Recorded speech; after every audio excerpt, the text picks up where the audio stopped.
இசப்பா எங்களுக்கு கொடுத்த நல்ல குடும்பத்திற்காக ஸ்தோத்திரம். எங்களுக்கு கொடுத்த நல்ல கணவன்மாருக்காக ஸ்தோத்திரம். நல்ல பிள்ளைகளுக்காக ஸ்தோத்திரம். உமக்கு நன்றி அப்பா. உமக்கு நன்றி ஆண்டவரே என்று சொல்லுவோம். ஹல்லேலூயா. உமக்கு நன்றி அப்பா. உமக்கு நன்றி அப்பா. ஆவியானவரை கொண்டோ விடுதலை உண்டாயிருப்பார்கள்.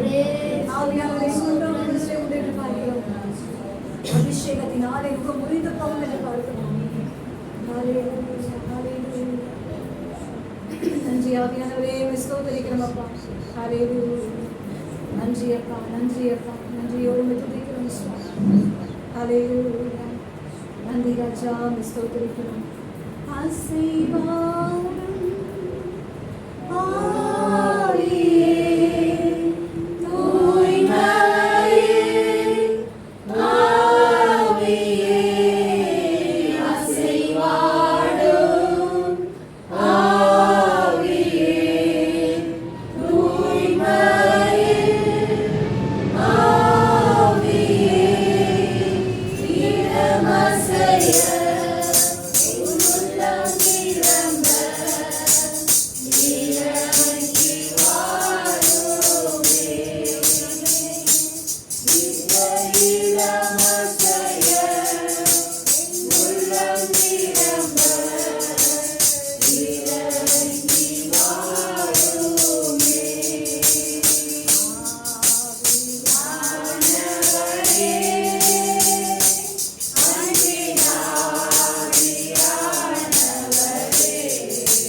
வாழ்க்கை முடிவு உண்டு. உன் நம்பிக்கை வீண் போகாதுன்னு சொல்லியிருக்கிறேன். உனக்கு ஒரு இல்லாத உமக்கு நன்றி செலுத்துகிறோம். உமக்கு நன்றி அப்பா. உயிர்ப்பிக்கிற வல்லமைக்காய் நன்றி அப்பா. உயிர்ப்பிக்கிற அக்கினிக்காய் நன்றி அப்பா. உயிர்ப்பிக்கிற பிரசன்னத்திற்காய் நன்றி ஆண்டவரே. உமக்கு நன்றி. நன்றி அப்பா. நன்றி அப்பா. ஸ்தோத்திரிக்கிறோம்.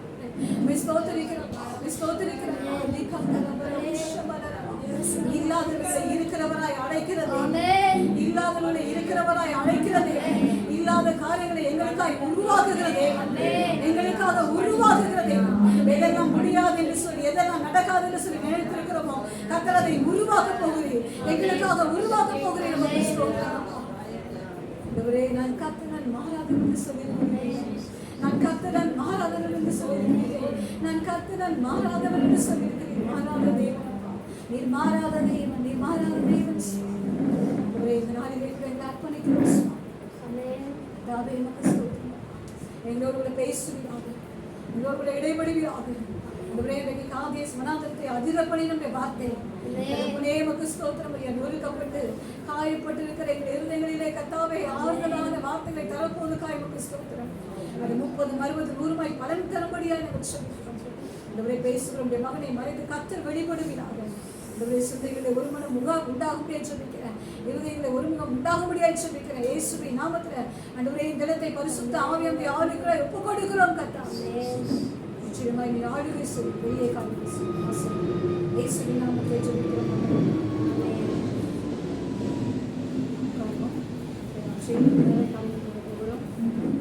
கர்த்தாவே நம்மோடு பேசுவதற்காக ஜெப சிந்தையில் இருக்கும். நமக்கு இருக்கிற சில பர்மிஷன் போட்டு வந்திருக்கிறாங்க. கர்த்தருடைய தியாகத்தையும் அப்படி வாஞ்சி கர்த்தர் ஜெயிச்சு வர ஊழியர்களை ஆசிர்வதிப்பாராக. அவர் கொடுத்த மனைவிக்காக இந்த பிள்ளைகளுக்காக நன்றி செலுத்துகிறேன். அப்படி ஊழியர்களுக்காக கர்த்தருக்கு ஸ்தோத்திரம்.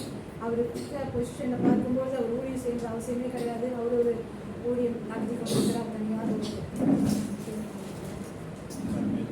ஆர்மேல் ஜெப ஊழியர்கள் பெருங்குடி ஊழியம் செய்து கொண்டிருக்கிறார்கள். பல இடங்களிலே என்னுடைய வார்த்தையை சுமந்து சென்று அதற்காக உண்மையாக பயன்படுத்திக் கொள்கிறார். நாளைக்கு ஊழியர்களுக்காக ஜெபித்துக் கொள்ளுங்கள். நம் கருங்களை தந்தை கத்தருடைய வார்த்தையை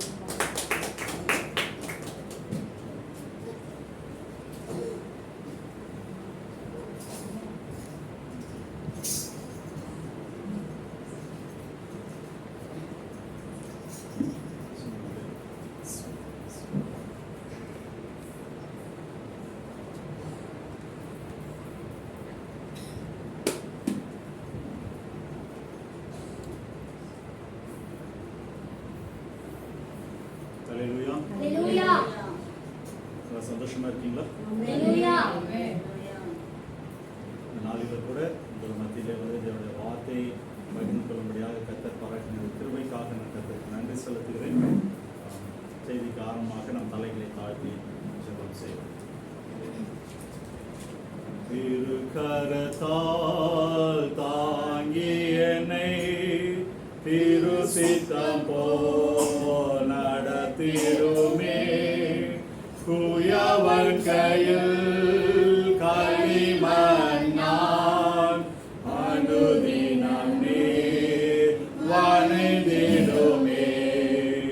குயவன் கையில் களிமண்ணான் அனுதினம் நீர் வணைந்திடுமே. வசனம் தியானி கையில் இதயமதில் ஆறுதலே காரிருளில் நடக்கையிலே தீபமாக வழி நடத்தும். காரிருளில் நடக்கையிலே தீபமாக வழி நடத்தும். ஆமென். நீங்கள் பரம தகப்பனே, அப்பா ஸ்தோத்திரம். இந்த காரிருள் நிறைந்த இந்த உலகத்துக்குள்ளே நாங்கள் நடந்து செல்லும் பொழுது தகப்பனே உடைய வார்த்தை எங்களுக்கு வழிகாட்டும்படியாக, உடைய வார்த்தை எங்களோடு இருந்து வழி நடத்தும்படியாக நாங்கள் உம்மை நோக்கி பார்க்கிறோம். இந்த நாளில கூட தகப்பனே அப்பா சோஸ்திரம், நீர் என்ன வார்த்தையை இருப்பார் இந்த பெண்கள் கூடுகையில தகப்பனே அப்பா உபவாச கூடுகையில பகிர்ந்து கொள்ள வேண்டும் என்று சொல்லி தகப்பனே அப்பா அடியானை அழைத்து வந்திருக்கிறோம். அந்த வார்த்தைகளை பேசும்படியாக தகப்பனே அப்பா உங்களுடைய சித்தத்தின்படி அப்பா சோத்திரம் இந்த காரியங்கள் நடக்க நீர் அப்பா உதவி செய்யுங்க. அடியனை மறைத்து நீங்க வெளிப்படுங்க. கேட்கிற ஒவ்வொருடைய இருதயத்திலும் கர்த்தர் தகப்பனே அப்பா ஒரு புதிதான ஒரு சிந்தனை கொடுக்கும்படியாக தகப்பனே அவருடைய ஆவிக்குரிய வாழ்க்கையில தகப்பனே அப்பா ஒரு பலப்படும்படியாக தகப்பனே குடும்ப வாழ்க்கையில ஒரு முன்னேற்றத்தை காணும்படியாக கர்த்தர் கிருபை செய்ய வேண்டுமாறு நாங்கள் ஜெபிக்கிறோம். அடியனை தாழ்த்து ஒப்பு கொடுக்கிறோம். இப்ப இயேசு கிறிஸ்து ஜெபிக்கிறோம் நல்ல பிதாவே, ஆமென்.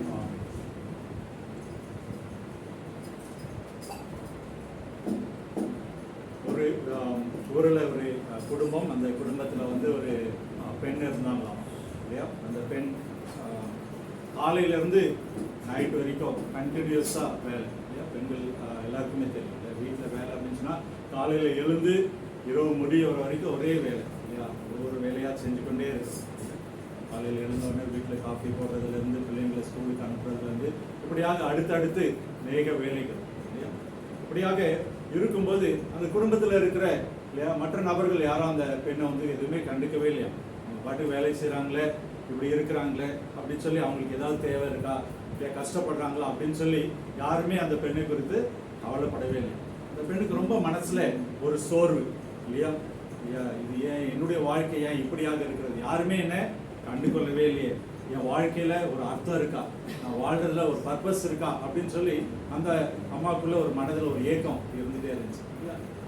அப்படிதான் அநேகருடைய வாழ்க்கையில நம்ம வந்து ஒரு நம்ம செய்யற ஒரு காரியத்தை மற்றவங்க ஒரு அக்னாலேஜ் பண்ணல, ஒருத்தர் வந்து நம்ம அதை வந்து ஒரு நீங்க நல்லா செய்றீங்க அப்படின்னு சொல்ல அப்படின்னும் போது அநேக மனதில் வருத்தம் உண்டாகும். ஆனா அப்படி இருக்கும்போது ஒரு நாள் இல்லையா சோர்ந்து போய் அந்த அம்மா உட்காந்துருந்தாங்களா வீட்டுல, யாருமே என்னை கவனிக்கலையே, யாருமே ஒரு அப்ரிஷியேட் பண்ணல, நல்லா பண்ற அப்படின்னு கூட சொல்லலையே அப்படின்னு சொல்லி யோசிக்கும் போது அந்த வீட்டில் இருந்த ஒரு சின்ன ஒரு பெண் என்ன சொன்னாலும், அந்த குழந்தை நீ இல்லைன்னா இந்த வீடே வந்து வீடு மாதிரி இருக்காது அப்படின்னு சொல்லி அந்த சின்ன குழந்தை சொல்லி அது அந்த சகோதரிக்கு இல்லையா ஒரு உற்சாகத்தை ஒரு கொடுத்துதான் இல்லையா. நாம செய்யற ஒரு வேலை இந்த குடும்பத்திற்கு ஒரு தேவையாக இருக்கு. மற்றவங்க பார்வையில இல்லையா ஒருவேளை அக்னாலேஜ் பண்ணாம இருக்கலாம், மற்றவங்க அதை வந்து இல்லையா அதை பொருட்படுத்தலாம இருக்கலாம்.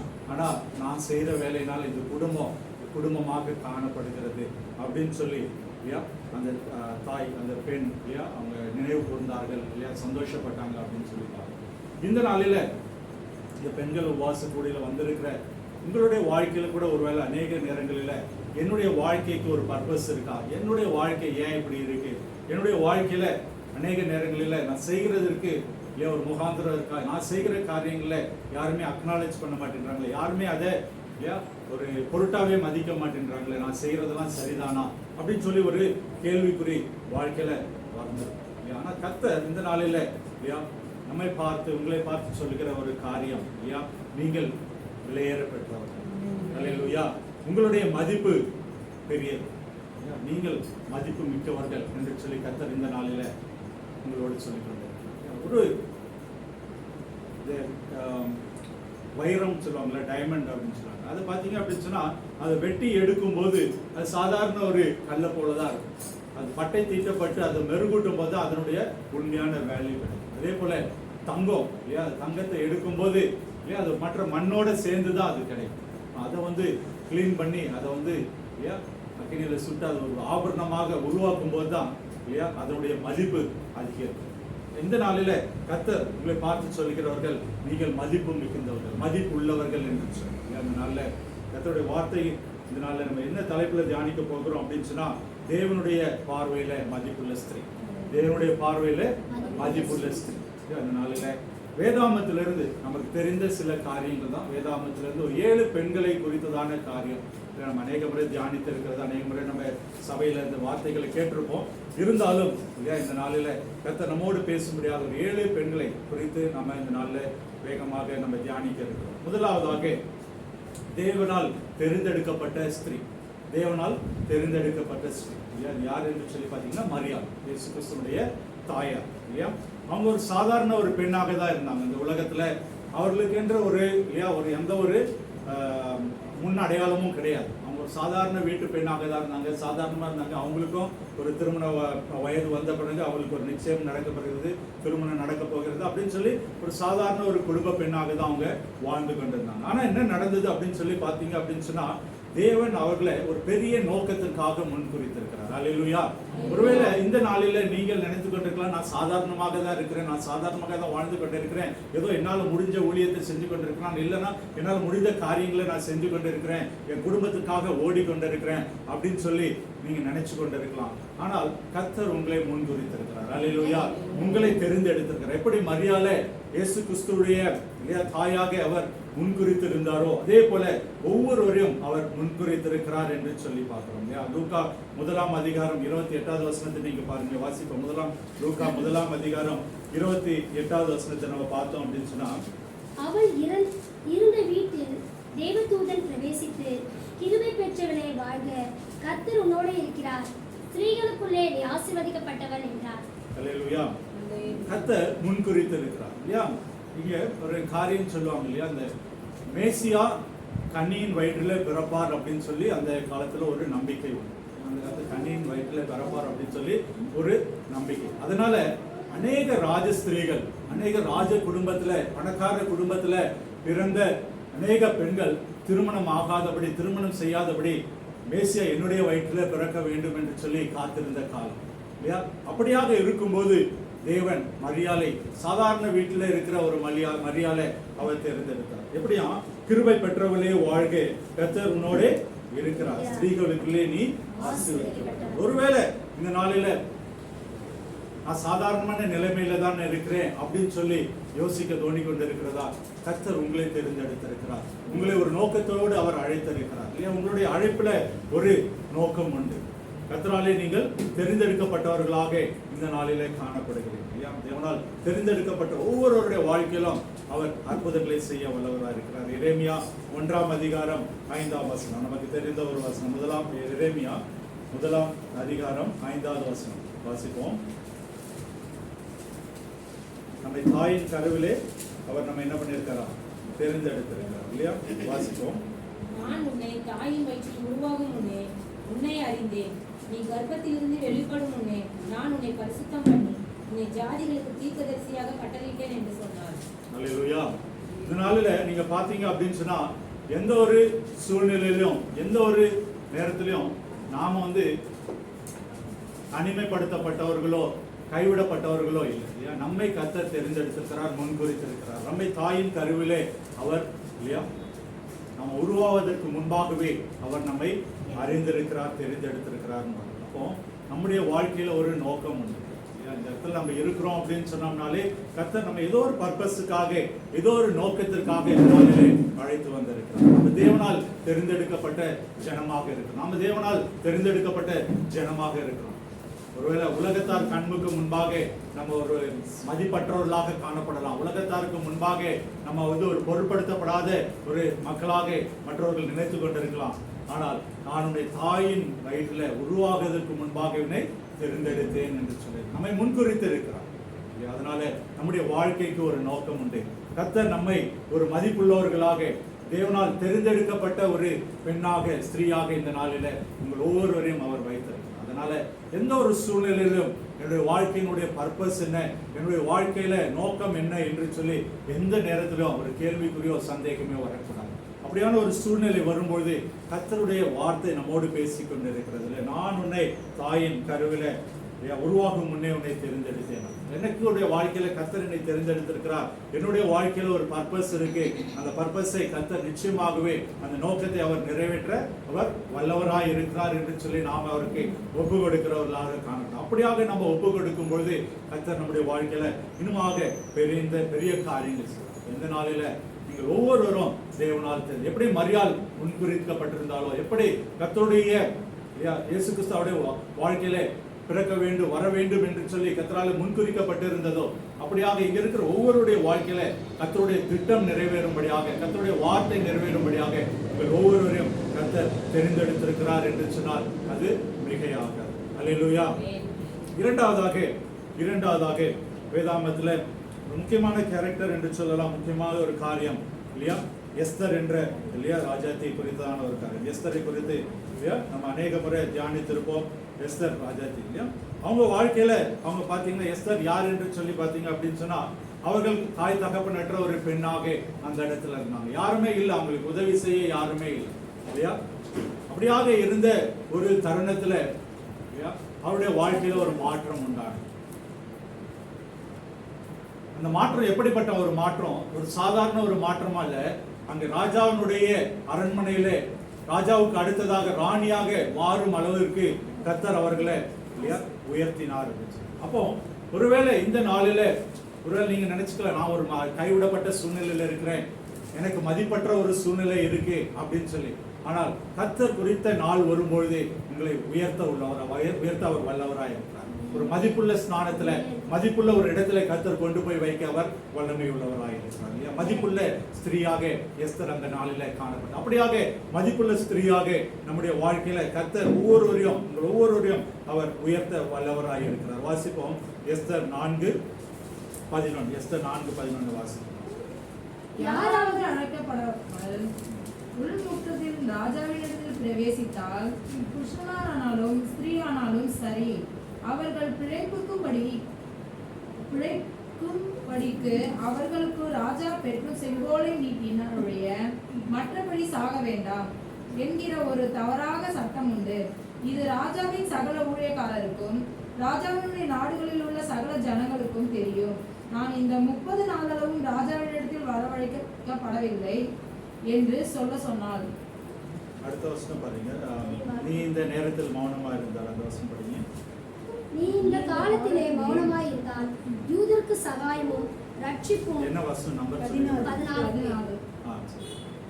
நீ இந்த காலத்திலே மௌனமாய் இருந்தால் யூதருக்கு சகாயமும் ரட்சிப்பும் வேறொரு இடத்திலிருந்து எழும்பும். அப்போது நீயும் உன் தகப்பன் குடும்பத்தாரும் அழிவீர்கள். நீ இப்படிப்பட்ட காலத்துக்கு உதவியாய் இருக்கும்படி உனக்கு ராஜ மேன்மை கிடைத்திருக்கலாமே, யாருக்கு தெரியும் என்று சொல்ல சொன்னார்.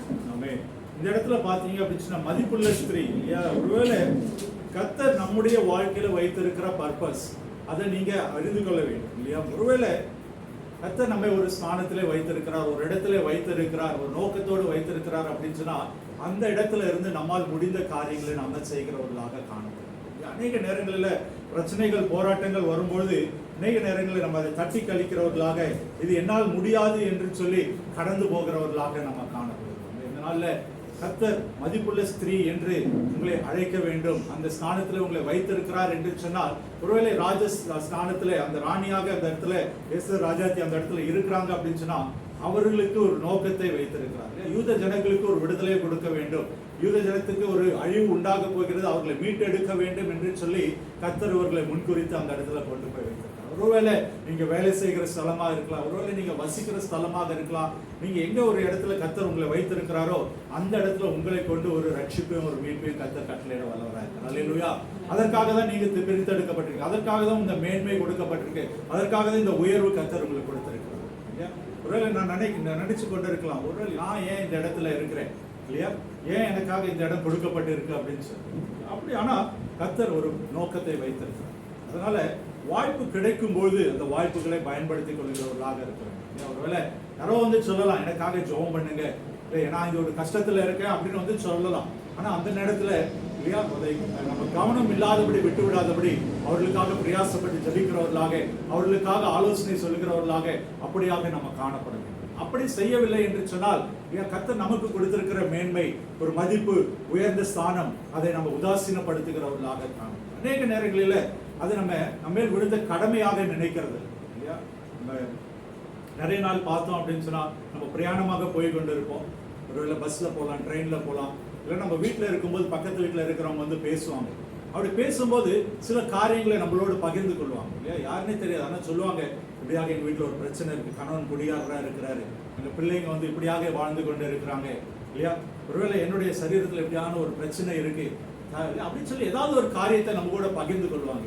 ஆனா அதை கேட்டுட்டு அப்படியா அப்படின்னு சொல்லி கடந்து போகாதபடி அவர்களுக்கு தேவனுடைய வார்த்தையை சொல்லி கர்த்தர் சுகம் கொடுக்க வல்லவராயிருக்கிறார், விடுதலை கொடுக்க வல்லவராயிருக்கிறார், உங்களுக்கு மீட்பை கொடுக்க வல்லவராயிருக்கிறார் என்று சொல்லி நீங்க இருக்கிற இடத்துல கர்த்தருடைய வார்த்தையை பேசும்படியாக உங்க ஒவ்வொருவரையும் வைத்திருக்கிறார். அதுதான் கர்த்தர் கொடுக்கிறதான ஒரு ஸ்தானம். மதிப்புள்ள ஸ்திரீயாக கர்த்தர் உங்களை வைத்திருக்கிறார். அப்படி நீங்க செய்ய தவறிவிட்டால் இல்லையா, ஒருவேளை நாளைக்கு அந்த பிரச்சனை நம்ம மேல வரும்பொழுது அதுல தப்பிக்கொள்ள முடியாத ஒரு சூழ்நிலை நமக்கு வரும் இல்லையா. அதனால கவனமா இருக்கும்படி கர்த்தர் எந்த இடத்துல வைத்திருந்தாலும், ஒருவேளை பெரிய ஒரு சபையில நின்று பேச முடியலையே, இப்படியாக மைக்க பிடிச்சு பேச முடியலையேன்னு ஒரு கவலை இருந்து கொண்டு இருக்கலாம். ஆனா கர்த்தர் எந்த இடத்துல வைத்திருக்கிறாரோ ஒரு சின்ன ஆலோசனை கொடுக்கலாம்.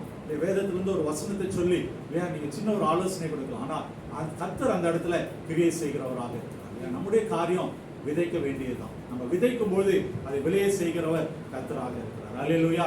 அப்படியாக இந்த எஸ்தர் ராஜாவுடைய வாழ்க்கையில மதிப்புள்ள ஸ்திரீயாக வைப்பதற்கு கர்த்தர் வைப்பதனுடைய நோக்கம் இல்லையா, ஒருவேளை அவங்க நினைச்சிருந்திருக்கலாம், என்னுடைய வாழ்க்கையில பர்பஸே இல்லையே, நான் சிறு வயதிலே தாய் தகப்பனை இழந்துட்டேனே, எனக்கென்று யாருமே இல்லையே அப்படின்னு சொல்லி ஒருவேளை அவங்க கவலைப்பட்டிருக்கலாம். ஆனால் பெரிய ஒரு யூத குலத்தை, யூத ஜனத்தை அவர்களை மீட்டெடுக்கும் பெரிய பொறுப்பை அவர்களிடத்தை கொடுத்தார். ஒருவேளை இந்த நாள்ல நீங்க யோசித்து கொண்டு இருக்கலாம், நான் ஒருவேளை இந்த வீட்டுல நான் அடைபட்டு இருக்கிறேனே, நான் இந்த இடத்துல இப்படியாக நான் வாழ்ந்து கொண்டு இருக்கிறேனே, என்னுடைய வாழ்க்கையினுடைய அர்த்தம் என்ன அப்படின்னு சொல்லி கர்த்தர் ஒரு நோக்கத்தை வைத்திருக்கிறார். நோக்கம் இல்லாதபடி கர்த்தர் யாரையும் இந்த உலகத்துல வைக்கல. அந்த மதிப்புள்ள ஸ்திரீயாக கர்த்தர் உங்களை ஒவ்வொருவரையும் வைத்திருக்கிறார். நீதிமொழிகள் 31:10 நம்ம வாசிப்போம். நீதிமொழிகள் 31:10. குணசாலியான ஸ்திரீயை கண்டுபிடிப்பவன் யார்? அவளுடைய விலை முத்துக்களை பார்க்கிலும் உயர்ந்தது. கர்த்தர் இப்படியாக இந்த நாளில குணசாலியான ஸ்திரீ எப்படியாக சொல்லப்பட்டு இருக்கிறது, வெளியேறப்பட்ட முத்துக்களை பார்க்கிலும் உயர்ந்தது. அப்படியான ஒரு கனத்தையும் மகிமையும் பெண்களாகிய ஒவ்வொருவருக்கும் கர்த்தர் கொடுத்திருக்கிறார். அல்லேலூயா. அப்படியான ஒரு ஸ்லாகியம். அப்போ கர்த்தர் எதிர்பார்க்கிற ஒரு காரியம் என்ன அப்படின்னு சொல்லி பாத்தீங்கன்னா, இந்த விலையேற பெற்றதான ஒரு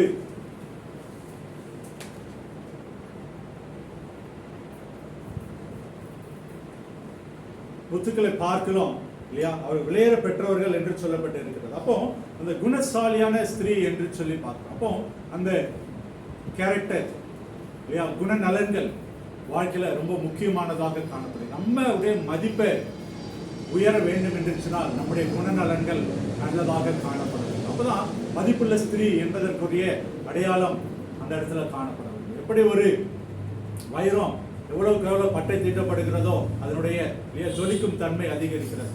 தங்கம் எப்படி அக்கினியில புடமிடப்படுகிறதோ அந்த அளவுக்கு அதனுடைய பியூரிட்டி, அதனுடைய சுத்தத்தன்மை விளங்குகிறது. அப்போ பெண்களாகிய வாழ்க்கையில அந்த குணநலன் என்பது ரொம்ப ரொம்ப முக்கியம். ஆவியின் கனி ரொம்ப முக்கியம்.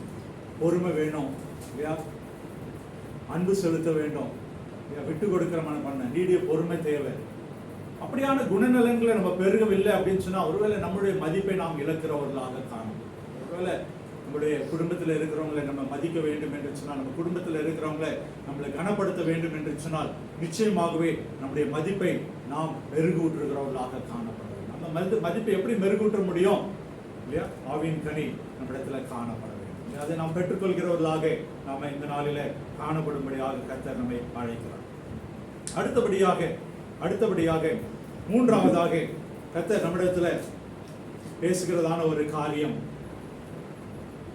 கர்த்தராலே தெரிந்தெடுக்கப்பட்ட பெண்களாகிய இல்லையா, மூன்றாவது காரியமாக கர்த்தர் பேசுகிற ஒரு காரியம் அன்புக்குரிய ஸ்திரீ என்று சொல்லுவாங்க இல்லையா. பெண் அல்லது தாய் என்றாலே நாங்க அங்க அவர் அன்பு இல்லை, அவர் காணப்படுவார். குடும்பத்தை நடத்துகிறதற்காக, பிள்ளைகளை வளர்த்தெடுப்பதற்காக, கணவருடைய இடத்துல அன்பு செலுத்துகிறதற்காக, உற்றார் உறவினரை அணைத்து செல்வதற்கான இல்லையா அந்த அன்பு என்ற குணம் பெண்கள் இடத்துல காணப்படும். இப்போ அந்த அன்புக்குரிய ஸ்திரீ அப்படின்னு சொல்லும் பொழுது வேதாகமத்துல ஆகார் என்ற ஒரு பெண்ணை குறித்ததாக நம்ம பார்க்கிறோம் இல்லையா. ஆதியாகமம் 16வது அதிகாரத்தில் சொல்லப்பட்டிருக்கிறது. அதுல ஆகாருடைய வாழ்க்கையில இல்லையா ஒரு சூழ்நிலை வருகிறது இல்லையா. ஒருவேளை அவங்க நினைத்திருக்கலாம் அவன் வாழ்க்கை நல்லபடியாக சென்று கொண்டு இருக்கிறதே அப்படின்னு சொல்லி. ஆனால் அவருடைய இல்லையா சாரால் என்ன பண்றாங்க, அவங்களே வீட்டை விட்டு அனுப்பணும் அப்படின்னு சொல்லி ஒரு சூழ்நிலை வருகிறது. அப்படியான ஒரு சூழ்நிலையில அவங்க வீட்டை விட்டு அனுப்பப்படுகிறாங்க. 13ஆம் வசனத்தை பாத்தீங்கன்னா அவங்க சொல்ற ஆகார் சொல்லுகிற ஒரு காரியம், அப்போது அவள் என்னை காண்பவரை நானும் இவ்விடத்தில் கண்டேன் அல்லவா என்று சொல்லி தன்னோட பேசின கர்த்தருக்கு நீர் என்னை காண்கிற தேவன் என்று பெயரிட்டாள். என்னை காண்கிற தேவன் என்று சொல்லி பார்க்கிறோம். அப்போ அந்த இடத்துல ஆகாருடைய வாழ்க்கையில கர்த்தர் இடைப்படுகிற ஒரு காரியத்தை பார்க்கிறோம் இல்லையா? அன்பு அந்த இடத்துல வெளிப்படுகிறது. என்னை காண்கிற தேவன், என்னை காண்கிற தேவன் என்று சொல்லி அந்த இடத்துல ஆகார் சொல்லுகிற ஒரு காரியம் இல்லையா? ஒருவேளை அவங்க துரத்தப்பட்ட நிலைமையில இருக்கலாம், கைவிடப்பட்ட நிலைமையில இருக்கலாம், ஆனால் அன்பு செலுத்துகிற தேவன் அவங்களை கைவிடவே இல்லை இல்லையா? அவங்களை ஒரு நாளும் கைவிடாத தேவனாய் இருக்கிறார் என்று சொல்லி பார்க்கிறோம்.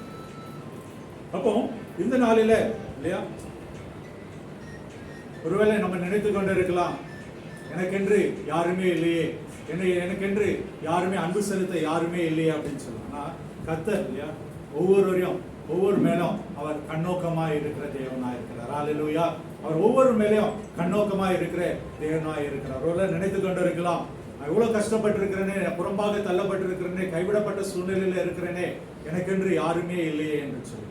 ஆனால் யாருமே இல்லாத சூழ்நிலையில், யாருமே பார்க்காத ஒரு சூழ்நிலையாக இருந்தாலும் சரி, நீங்க படுகிற பிரயாசத்தை ஒருவேளை மற்றவங்க கவனிக்காம இருக்கலாம், ஒருவேளை உங்களுடைய உழைப்பை கவனிக்காம இருக்கலாம், ஒருவேளை நீங்க கைவிடப்பட்ட சூழ்நிலையை ஒருவரும் கவனிக்காம இருக்கலாம். ஆனால் யாரும் பார்க்காவிட்டாலும் தேவன் இல்லையா உங்களை பார்க்கிறவராக இருக்கிறார். அல்லேலூயா. அவருடைய கண்கள் நம்ம மேல எப்பவும் நோக்கமா இருக்கிறது அப்படின்னு சொல்லி பார்க்கிறோம். அவர் நினைச்சாங்க, இதுக்கு மேல என்னுடைய வாழ்க்கை அவ்வளவுதான், என் வாழ்க்கை முடிஞ்சு போச்சு, இதுக்கு மேல என்னுடைய வாழ்க்கையில ஒன்றுமில்லை என்று சொல்லி அவங்க நினைத்த தருணம் இல்லையா? அவங்க நினைச்சாங்க, ஓகே, இது என்னுடைய பிள்ளைய இறந்து போறதை என்னால பார்க்க முடியாது, இதுக்கு மேல நான் வாழ்ந்து பிரயோஜனம் இல்லை என்று சொல்லி பிள்ளையை புறம்பாக தூரமாக வைத்து விட்டு என்ன பண்றாங்க, அவங்களும் தள்ளி வந்து நின்று அழுது கொண்டு இருக்கிறாங்க. ஆனா கர்த்தர் அவர்களை பார்த்தார் இல்லையா? கர்த்தர் அவர்களை பார்த்து அவருடைய வாழ்க்கைக்கு தேவையான ஒரு வாழ்வாதாரத்தை, நீரூற்றை அவர்களுக்கு காண்பிக்கிற தேவனாய் இருக்கிறார். அவர்கள் மேல அன்பு செலுத்துகிற தேவனாய் இருக்கிறார். ஏன்? அவங்க கர்த்தர் இல்லையா என்னை காண்கிற தேவன் என்று சொல்லி கர்த்தர் மேல ஒரு அன்பு செலுத்துகிறவர்களாக, அன்புக்குரிய ஒரு ஸ்திரீயாக அந்த இடத்துல இருந்தாங்க. கர்த்தர் அவருடைய வாழ்க்கையில ஒரு அற்புதத்தை செய்தார்கள் என்று சொல்லி பார்க்கிறோம் இல்லையா? அந்த இடத்துல ஒரு சூழ்நிலை என்ன அப்படின்னு சொல்லி பார்த்தீங்கன்னா, ஒருவேளை அவங்க கைவிடப்பட்ட சூழ்நிலை, துரத்தப்பட்ட சூழ்நிலை, கர்த்தர் எதிர்பார்த்த ஒரு காரியம் என்ன அப்படின்னு சொன்னா, திரும்பி போய் அந்த வீட்டுல நீ அடங்கி இரு அப்படின்னு சொல்லி சொல்லுறாங்க. ஒருவேளை நமக்கு இது ஒரு கடினமான ஒரு உபதேசமாக இல்ல, கடினமான ஒரு சொல்ல, என்ன அன்பு செலுத்தாத ஒரு இடத்துல, என்ன புறக்கணிக்கப்படுகிற ஒரு இடத்துல, என்ன வேண்டாம் என்று சொல்லுகிற ஒரு இடத்துல நான் எப்படி மறுபடியும் அந்த இடத்துல போய் தங்கி இருக்க முடியும், எப்படியாக நான் வாழ முடியும்? ஆனால் கர்த்தர் அந்த இடத்துல ஆகாருக்கு சொன்ன ஒரு வார்த்தை, நீ அந்த இடத்துல போய் அடங்கி இரு, நீ அந்த இடத்துல போய் அடங்கி இரு என்று சொல்லி கர்த்தருடைய வார்த்தை வந்த பொழுது இல்லையா, கர்த்தர் அந்த பெண்ணையும் ஆசீர்வதித்து அந்த சந்ததியும் அவர் வர்த்திக்க பண்ணினார் என்று சொல்லினார். அதனால ஒருவேளை நம்ம யோசித்து கொண்டு இருக்கலாம், இப்படியான ஒரு கடினமான சூழ்நிலை என்னுடைய வாழ்க்கையில, இந்த வீட்டுக்குள்ள நான் இப்படிதான் இருக்கணுமா, இப்படிதான் வாழ்ந்து கொண்டு இருக்கணுமா அப்படின்னு சொல்லி அங்கலாய்க்கிற ஒரு சூழ்நிலை காணப்பட்டு கொண்டிருக்கும். ஆனால் உங்களுடைய வாழ்க்கையில கர்த்தர் ஒரு நோக்கத்தை வைத்திருக்கிறார். உங்களை அவர் முன்குறித்து இருக்கிறார். தேவனால் தெரிந்தெடுக்கப்பட்ட, தேவனுடைய பார்வையில விலையேற பெற்றவர்களாக, மதிப்புள்ளவர்களாக இருக்கிற உங்களுடைய வாழ்க்கையில கர்த்தர் சில நேரங்களில சில காரியங்களை அடங்கி இருக்கும்படியாக, உங்களை வெறுக்கிறவர்களை அன்பு செலுத்தும்படியாக, ஒருவேளை உங்களை புறம்பாக தள்ளினவர்கள் மேல அன்பு செலுத்தும்படியாக இந்த நாளில உங்களோடு பேசிக் கொண்டு இருக்கிறார் இல்லையா? ஒருவேளை யாரையும் மன்னிக்க முடியாத சூழ்நிலை இருக்கிறார், ஒருவேளை யாரையாவது இல்லையா, ஒருவேளை நம்ம கடிந்து பேசி இருக்கிறாங்க இல்லையா, நம்ம விரட்டி அடிக்கப்பட்ட சூழ்நிலை, எனக்கு இவங்களால ஒரு பிரயோஜனமும் இல்லை அப்படின்னு சொல்லி சொல்லப்பட்ட சூழ்நிலை இருக்கிறார். ஒருவேளை இந்த நாளில் சிந்தித்து பார்க்கும்படி, அவர்களையும் நாம நேசிக்கும்படியாக கர்த்தர் நம்மை இந்த நாளிலே அழைக்கிறார் இல்லையா? வாசிப்போம் எரேமியா 31:3. எரேமியா 31:3 அதிகாரம் 3ஆம் வசனம். எரேமியா 31ஆம் அதிகாரம் 3ஆம் வசனம். இந்த இடத்துல கர்த்தர் இல்லையா சொல்லுகிறதான ஒரு காரியம், பூர்வ காலம் முதல் கர்த்தர் எனக்கு தரிசனமானார் என்பாய். ஆம், அநாதி சிநேகத்தால் உன்னை சிநேகித்தேன், ஆதலால் காருண்யத்தால் உன்னை இழுத்துக் கொள்கிறேன். அவர் நம்மை நேசிக்கிற தேவனாய் இருக்கிறார். பூர்வ காலம் முதல் கர்த்தர் அநாதி சிநேகத்தால் உன்னை சிநேகித்தேன், அவர் நம்மை சிநேகிக்கிற தேவனாய் இருக்கிறார். அதையால நாம என்ன செய்யணும், நாம பிறரை நேசிக்கிறவர்களாக காணும், பிறரை மேல அன்பு செலுத்துகிறவர்களாக காணும். சூழ்நிலைகள் கஷ்டமாக தான் இருக்கும். இயேசு கிறிஸ்துவை கல்வாரி சிலுவையில அறையும்படி எடுத்து செல்லப்பட்டார். இந்த காலங்களில் அநேக சிலுவை தியானத்தை குறித்து நம்ம தியானித்துக் கொண்டிருக்கிறோம், அநேக காரியங்களை நம்ம பேசிக் கொண்டிருக்கிறோம். யோசித்து பாருங்க, ஒருவேளை செய்யாத ஒரு தவறுக்கு செய்யாத ஒரு தவறுக்கு நம்ம மேலே யாராவது குற்றம் செலுத்துறாங்க, பழி செலுத்துறாங்க அப்படின்னு சொன்னா நம்மளால அதை பொறுத்து கொண்டு இருக்க முடிகிறதா? அது கடினமான ஒரு காரியம். ஒரு நாள் பொறுத்துக்கலாம், 2 நாள் பொறுத்துக்கலாம். ஆனா அப்படியாக வருகிற வேலையில பொறுத்து கொள்ள முடியாத ஒரு சூழ்நிலை அநேக நேரங்களில் காணப்படுகிறது. ஒருவேளை இந்த ஜென்ம சுவாபம் வெளியே காணப்படுகிறது. இந்த இடத்துல இயேசு கிறிஸ்துவ கல்வாரி சிலுவை கொடுக்கும் வராங்க. அவர் செய்யாத தவறுக்கெல்லாம் அவர் மேல பழி சுமத்துறாங்க. அவர் மேல இல்லையா சாட்டையினால் அடிக்கிறாங்க, முற்கிரீடம் போடுறாங்க, இல்லையா கன்னத்துல அறையிறாங்க, எச்சு துப்புறாங்க. எவ்வளவுக்கு எவ்வளவு கீர்த்தனமாக நடத்த முடியுமோ அவ்வளவுக்கு அவ்வளவாக அவரை இல்லையா இந்த கல்வாரி சிலுவைக்கு அழைத்து செல்கிறார். ஆனால் கடைசி வரைக்கும் இல்லையா அவர் வந்து அடிக்கப்பட்டு எடுத்து செல்கிற ஆட்டுக்குட்டியை போல அவர் வாய் திறவாது இருந்தார் என்று சொல்லிப்பார். ஏனென்று சொன்னால் பிதாவாகிய தேவன் நம்முடைய எல்லாருடைய பாவங்களை மீட்கும் பொருளாக, நம்முடைய மீறுதல் அக்கரங்களை எடுத்து போடும்படியாக, நம்மேல் வைத்து அன்பை விளங்க பண்ணும்படியாக தான் இயேசு கிறிஸ்து இந்த உலகத்தில். ஒருவேளை இயேசு கிறிஸ்து அவர் மனிதனாக வந்தார், மனித சாயலாக இந்த உலகத்தில் வந்தார். ஒருவேளை மனுஷ குணம் அவருக்குள்ள மேல் ஓங்கி இருந்தார், கோபப்பட்டிருந்தா, எரிச்சல் வந்திருந்தா இல்லையா பிதாவாகிய தேவன் அவரை அனுப்பினதுடைய நோக்கம் நிறைவேறாமல் போயிடும். கடைசி வரைக்கும் அந்த அன்பை அவர் நம்ம மேலே காட்டினார். அதுதான் இந்த நாளில் நம்ம அறிஞ்சோம். ஒருவேளை நம்முடைய சொல்லுவாங்களே என்னுடைய கோபத்தின் உச்சிக்கு நான் போயிட்டேன் அப்படின்னு சொல்லி அப்படியான சூழ்நிலை வந்தாலும், நம்மை அடிமைப்படுத்தினாலும் கர்த்தருக்குள்ளே நம்ம திடப்படுத்திக்கணும். தாவீதுடைய வாழ்க்கையில நாம் அறிந்திருக்கிறோம் இல்லையா. சிக்லாக்ல அவருடைய மனைவி இல்லையா அவரோடு இருந்த மக்கள், ஆடு மாடுகள் எல்லாவற்றையும் அமலேக்கியர் எடுத்துட்டு போயிட்டாங்க. அப்படி எடுத்துட்டு போயிட்ட சூழ்நிலையில என்ன ஆயிடுச்சு, கூட இருந்தவங்க தாவீதை கல்லெறிஞ்சு கொல்லணும் அப்படின்னு சொல்லி பார்க்குறாங்க. தாவீதை எப்படியாவது கொல்லணும், இவனால பிரயோஜனம் இல்லை அப்படின்னு சொல்லி அவன் மேல எரிச்சலான கூட இருந்தவங்க தான். இவ்வளவு நாளா அவனை ஒரு பெரிய தளபதியாக, கிட்டத்தட்ட ராஜாவாக அவனை நினைத்து கொண்டிருந்த மக்கள் தான். ஆனா என்ன பண்ணிட்டாங்க, ஒரு பிரச்சனைன்னு வந்த உடனே அவனையே தாவீதையே கல்லெறிஞ்சு கொள்ள வேண்டும் என்று சொல்லி. அதுதான் மக்களுடைய சுவாபம். மாறி விடுகிற மனிதர்களாக இருந்திருக்கிறார். ஆனா தாவீது என்ன பண்ணாரா, தன்னை தானே கர்த்தருக்குள் திடப்படுத்தி கொண்டார் என்று சொல்லுவார். இந்த நாளில கர்த்தர் இல்லையா நம்மளுடைய மதிப்பு மாறக்கூடாது. கர்த்தர் நம்முடைய வாழ்க்கையில அவர் நம்மை முன்குறித்திருக்கிறார், தெரிந்தெடுத்திருக்கிறார். நாம் அவரிடத்துல அன்பு செலுத்த வேண்டும். அவர் நம்மேல் வைத்த அன்பை போலவே நாம் அவரிடத்துல அன்பு செலுத்த வேண்டும் என்று சொன்னால் சூழ்நிலைகள் எப்படியாக இருந்தாலும் நம்மை நாமே திடப்படுத்திக் கொள்கிறவர்களாக, கர்த்தருக்குள்ளாக நாம மகிழ்ந்திருக்கிறவர்களாக காணப்பட வேண்டும். அல்லேலூயா. அப்படியான ஒரு வாழ்க்கை வாழும்படியாக கர்த்தர் நம்மை எதிர்பார்க்கிறார். பிரச்சனைகள், போராட்டங்கள் இருக்கதான் செய்யும் இல்லையா. யாரும் இந்த உலகத்துல பிரச்சனைகளே இல்லாத மனிதர்கள் யாருமே இருக்காங்களா? யாருமே இருக்கவே முடியாது. எல்லாருடைய வாழ்க்கையிலும் பிரச்சனைகள் இருக்கதான் செய்யும். அதனாலதான் இயேசு கிறிஸ்து சொல்லியிருக்காங்க, உலகத்துல உபத்திரங்கள் உண்டு, ஆனாலும் திடன் கொள்ளுங்கள், நான் உலகத்தை ஜெயித்தேன். நான் உலகத்தை ஜெயித்தேன் அப்படின்னு சொன்னா நம்ம எல்லாருக்கும் யார் ரோல் மாடல்? இயேசு கிறிஸ்து தான் ரோல் மாடல். அப்போ அவரது உலகத்தை ஜெயித்தார் என்று சொன்னால் அவருடைய பிள்ளையாக இருக்கிற நான் இல்லையா, அவருடைய கரத்துல விளையாட பெற்ற ஒரு மகளாக இருக்கிற நான், மதிப்புள்ள ஒரு மகளாக இருக்கிற நான், அன்புக்குரிய மகளாக இருக்கிற நான் என்னாலையும் இந்த காரியத்தை மேற்கொள்ள. அல்லேலூயா. ஒருவேளை சத்துருவானவன் வந்து அநேக நேரங்களில் சோதனை கொண்டு வந்திருக்கலாம். இது இப்படி இருக்கு, இந்த இடத்துல நீ என்ன பண்ண போற, இந்த பிரச்சனைக்குள்ள நீ என்ன பண்ண போற, எழுத்து பேசு, சண்டை போடு, நீதியை நிலைநாட்டுறதுக்கு உன்னால என்ன செய்ய முடியுமோ அதை செய்ய என்று சொல்லி சத்துருவானவன் அநேக நேரங்களில் தவறான சிந்தனைகளை கொண்டு வரலாம். ஆனால் கர்த்தருடைய பிள்ளைகளாக இருக்கிற நம்முடைய வாழ்க்கையில நாம் ஞானம் உள்ளவர்களாக, கர்த்தர் என்னிடத்துல அன்பு செலுத்தி இருக்கிறார், நான் அவருடைய பார்வையில அன்புக்குரியவர்களாக காணப்படுகிறேன். ஆகையால நான் எந்த ஒரு சூழ்நிலையிலும் அந்த குணத்தை விட்டுவிடக்கூடாது, அன்பு செலுத்துகிற குணத்தை விட்டுவிடக்கூடாது என்று சொல்லி ஜாக்கிரதை உள்ளவர்களாக நாம காணப்பட வேண்டும் இல்லையா. நாதி ஸ்நேகத்தாலே அவர் நம்மை சிநேகிக்கிற தேவனாக இருக்கிறார்.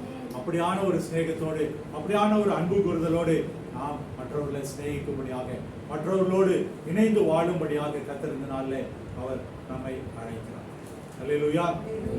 அடுத்தபடியாக ஒரு முக்கியமான ஒரு காரியம், பெண்கள் என்றாலே இல்லையா என்ன சொல்லுவாங்க, பலவீன பலவீன பாண்டம் அப்படின்னு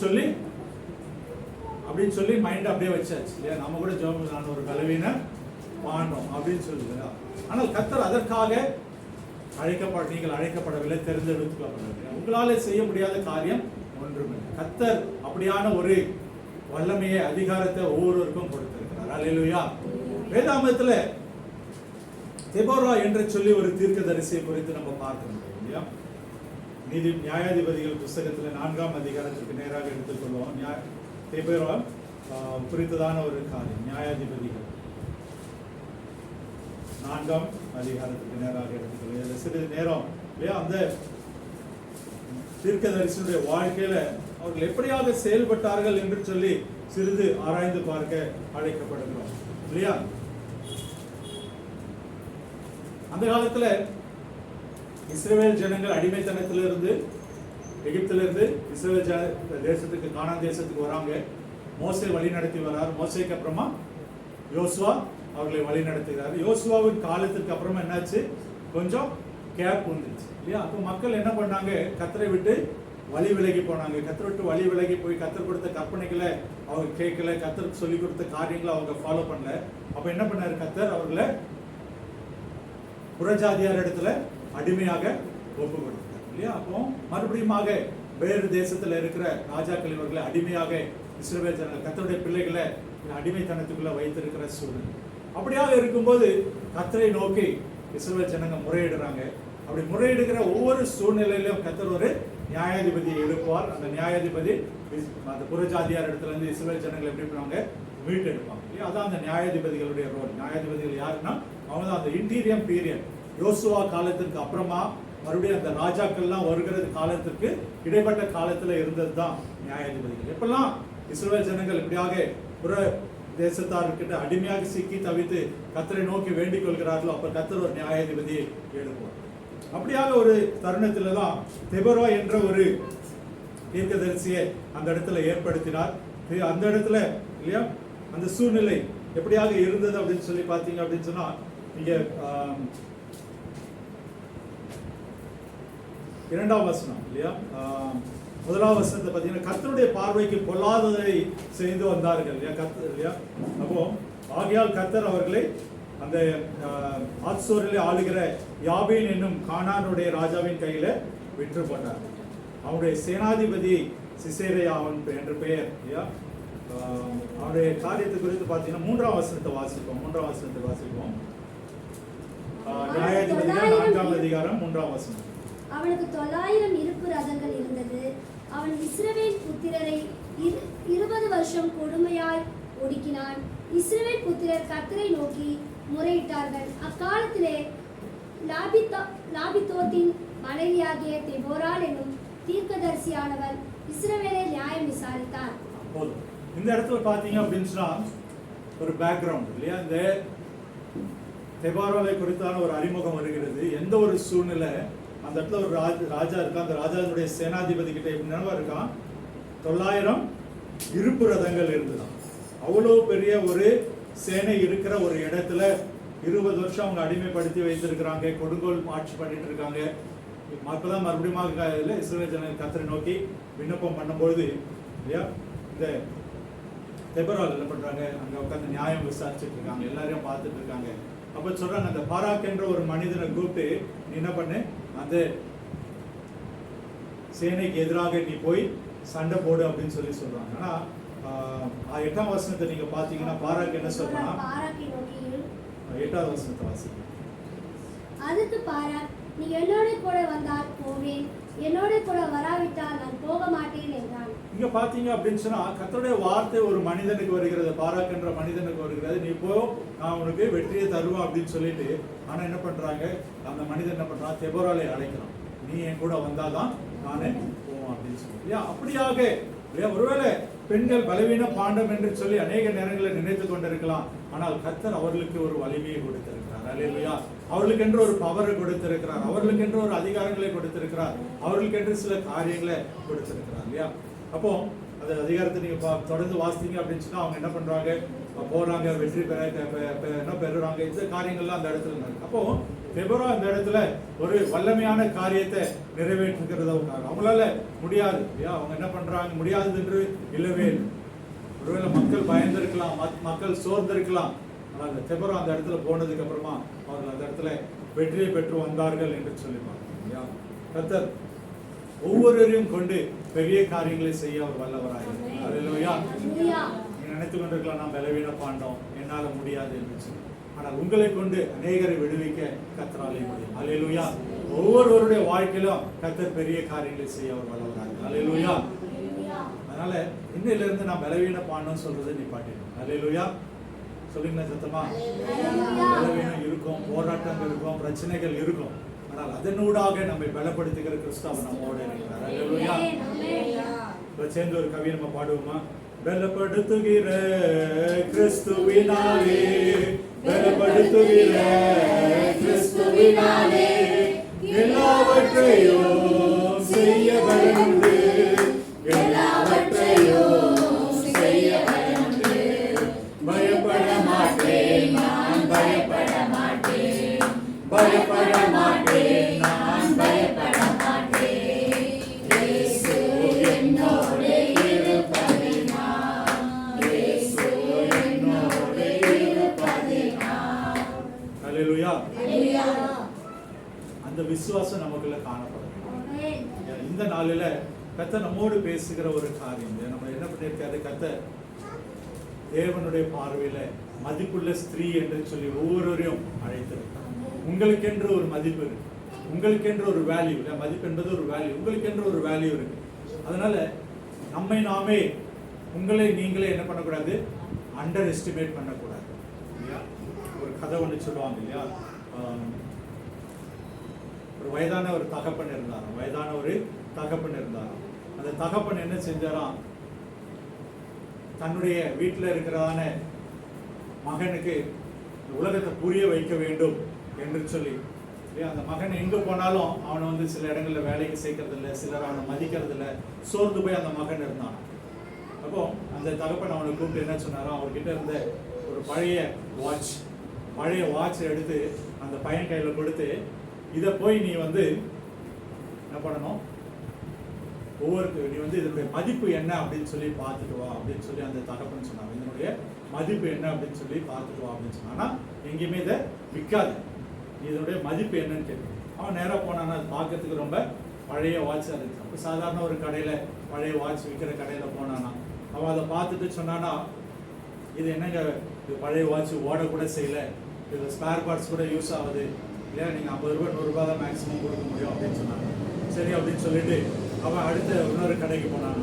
அந்த கடையில் போனவொடனே பார்த்தீங்கன்னா அந்த கடையில் அந்த பழைய பொருட்கள்லாம் இல்லையா வாங்கி விற்கிற கடை. அவன் பார்த்த உடனே, பாருங்க இந்த கடையில் பழைய பொருட்கள்லாம் நாங்கள் வச்சுருப்போம், அது யாராவது வந்தால் வாங்கினாதான் அதுக்கு மதிப்பு. நான் என்ன பண்ணேன், நீங்கள் வேணால் கொடுத்துட்டு போங்க, இதுக்கு வந்தால் நாங்கள் கொடுப்போம். எவ்வளோ தான் தேரும் அப்படின்னு சொன்னால், இல்லை எங்களால் முடிஞ்சது ஒரு நாங்கள் 400 ரூபா 500 ரூபாய்க்கு நாங்கள் கொடுக்கலாம் அப்படின்னு சொல்லி. அப்படியாக அவன் வெவ்வேறு இடங்களுக்கு அந்த வாட்ச் எடுத்துட்டு சில நாட்கள் அலைந்து கொண்டே இருந்தான். அப்போ ஒரு நாள் போகும்பொழுது இல்லையா, ஒரு அந்த ஏலம் விடுகிற கடைகள்லாம் இருக்கு இல்லையா, சில காலம் அந்த பழைய காலத்து பொருட்கள் எல்லாம் ஏலம் விடுவாங்க. அந்த இடத்துல அநேகர் அந்த இல்லையா அந்த பொருளுக்காக ஏலம் எடுப்பதற்காக வருவாங்க. அந்த இடத்துக்கு அவன் போயிருக்கும்போது இந்த வாட்சை குறித்து அந்த இடத்துல அவன் விசாரிக்கப்படுறாங்க. அந்த ஏலம் விடுகிறவர்கள் அந்த வாட்சை பார்த்தவனோட அதனுடைய மேக் என்று சொல்லுவாங்க, அது எந்த காலத்துல உருவாக்கப்பட்டது, எந்த கம்பெனியால உருவாக்கப்பட்டது, எந்த சூழ்நிலையில உருவாக்கப்பட்டது அப்படின்னு சொல்லி பார்த்து அதனுடைய மதிப்பு இவ்வளவு என்பது அதனுடைய மதிப்பை குறிப்பிட்டு ஏலத்துக்காக அதை வைத்தாங்களாம். அப்போ அநேகர் அதை ஏலம் கேட்க ஆரம்பித்தாங்க. அதனுடைய மதிப்பை உணர்ந்தவர்கள், அதை மதிப்பை அறிந்தவர்கள் இல்லையா, அதனுடைய விலை லட்சக்கணக்காக மேலாக கேட்க ஆரம்பித்தாங்க. ஒருவேளை இந்த நாளில நீங்க நினைத்து கொண்டிருக்கலாம், எனக்கு மதிப்பு இல்லை, நான் வந்து ஒரு பலவீன பாண்டோம் அப்படின்னு சொல்லி நீங்க நினைத்து கொண்டிருக்கலாம். ஆனால் கர்த்தர் இந்த நாளில் சொல்லுகிற ஒரு காரியம், அவருடைய பார்வையில நீங்கள் விலையேற பெற்றார்கள். அல்லேலூயா. அவருடைய பார்வையில நீங்கள் மதிப்புள்ளவர்களாக இருக்கிறீங்க. ஆனால் இன்றைய நாளிலிருந்து நான் ஒரு பலவீன பாண்டோம், என்னால் எதுவும் செய்ய முடியாது என்று சொல்லாதபடி கர்த்தர் என்னோடு இருக்கிறார் இல்லையா, பலப்படுத்துகிற கிறிஸ்துவினாலே எல்லாவற்றையும் செய்ய பலன் உண்டு இல்லையா. பிலிப்பியர் 4:13 பலப்படுத்துகிற கிறிஸ்துவினாலே எல்லாவற்றையுமே செய்ய எனக்கு பலன். அப்படியான ஒரு விசுவாச அறிக்கை நமக்குள்ள வரும். ஒருவேளை அந்த வசனத்தை சொல்லிட்டு ஜெபிச்சுட்டு மறுபடியுமா இல்லையா எனக்கு அது பண்ணுது இது பண்ணுது, என்னால் அது முடியல இது முடியலன்னு சொல்லுகிறவர்களாக சத்ருவானும் பிரச்சனைகளை கொண்டு வரதான் செய்வான். இன்றைக்கே நாம் இயேசு கிறிஸ்துவுக்காக வைராக்கியமாக நிற்க வேண்டும், இயேசு கிறிஸ்துவுக்காக நான் ஏதாவது செய்ய வேண்டும் என்று சொல்லி மனதில் ஒரு தீர்மானம் எடுக்கிறீங்களோ, ஒரு முன்னெடுப்பு நடத்துறீங்களோ, அந்த நாளில பிரச்சனை கண்டிப்பா வரும். குடும்பத்துல முதல்ல சத்ருவானம் கை வைக்கிற இடம் குடும்பம். இது நல்லா புரிந்து கொள்ள வேண்டும். பெண்கள் ஆகிய உங்களுடைய வாழ்க்கையில அறிந்து கொள்ள வேண்டியது இல்லையா, குடும்பத்துல பிரச்சனைக்கு காரணமே பிள்ளைகளோ கணவனோ கிடையாது. சத்ருவானவன் சூழ்நிலைகளை கொண்டு வந்து குடும்பத்தை எப்படியாவது உடைக்கணும் அப்படின்னு சொல்லி, ஏன் அப்படின்னு பாத்தீங்கன்னா இந்த குடும்பத்தை ஏற்படுத்தது சர்வவல்ல தேவன். அல்லேலூயா. இந்த ஏதேன் தோட்டத்தை உருவாக்கி அந்த ஏதேன் தோட்டத்துல கணவன் மனைவியாக ஆதாமியும் ஏவாளையும் அவர் உண்டு பண்ணி வைத்தார். அப்படி அந்த குடும்பம் என்ற அந்த அமைப்பை கர்த்தர் உண்டு பண்ணி வைத்தார். கர்த்தர் உண்டு பண்ணின காரியத்தை அது நிலைத்து இருக்க கூடாதுன்னு எதிரியானவன் என்ன பண்ணுவான், போராடி கொண்டுதான் இருப்பான். எப்பவும் குடும்பத்துக்குள்ள ஒரு சந்தோஷம் இருக்கு, சமாதானம் இருக்கு, ஒரு ஒற்றுமை காணப்படுதோ நல்லா பாருங்க. நீங்க சிரிச்சு பேசிட்டு இருக்கீங்க, குடும்பமா உட்காந்து சாப்பிட்டு இருக்கீங்க, குடும்பத்தை எங்கேயாவது போகணும் அப்படின்னு சொல்லி தீர்மானம் எடுக்கும்போது நல்ல வெளிப்புள்ளவர்களாக இருங்க. இந்த நாளிலிருந்து ஏதோ ஒரு ஆங்கிள் சத்ருவான அடிக்க போறான், உஷாரா இருக்கும்.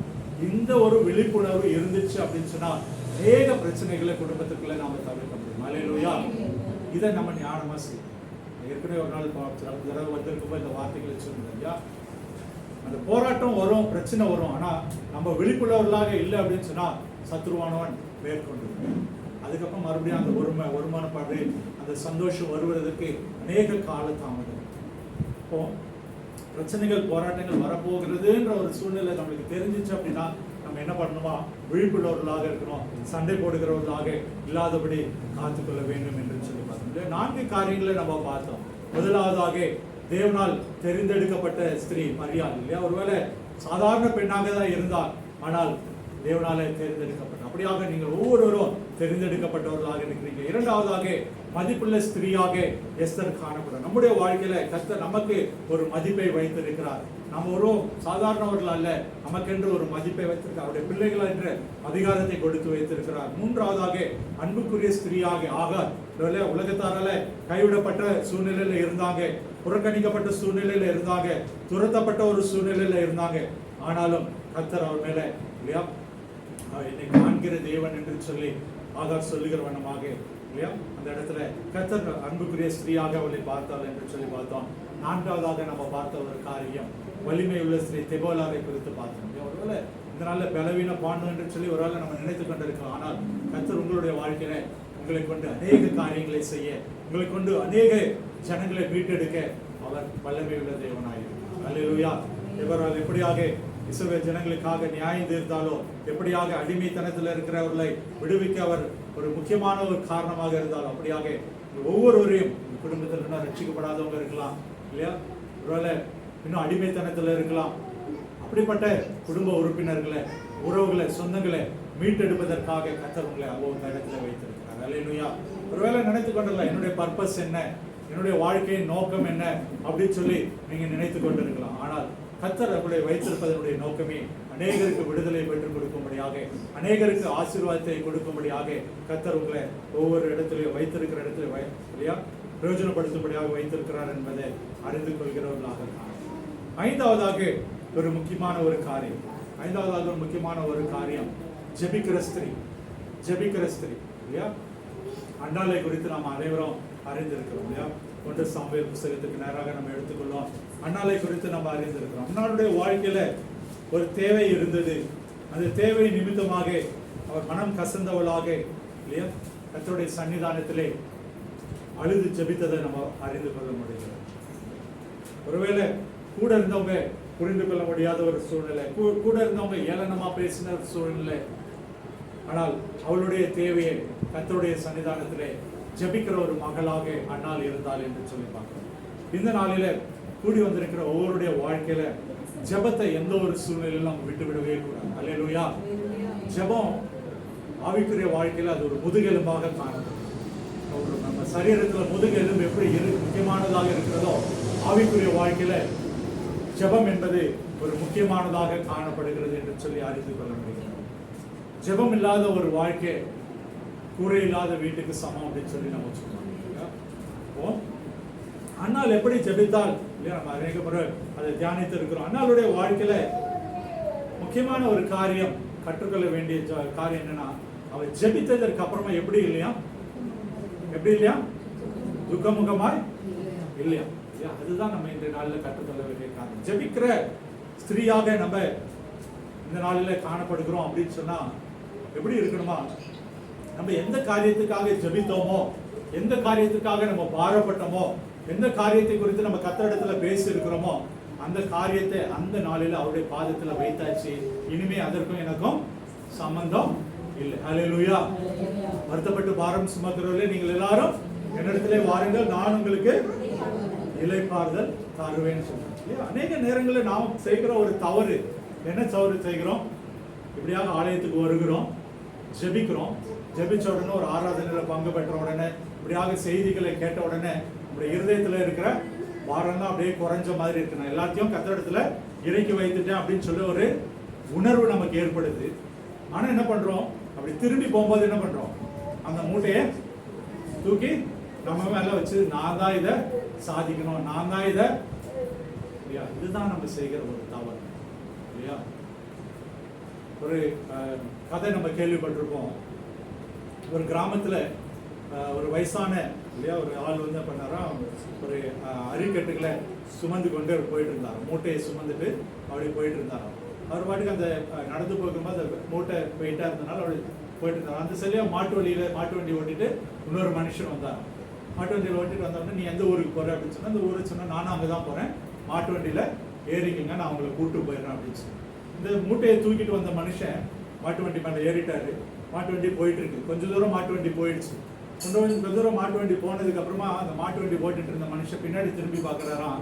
அந்த மனுஷன் என்ன பண்றாராம்? அந்த மூட்டைய தலைமையிலேயே வச்சுட்டு இருக்கிறான், இல்லையா?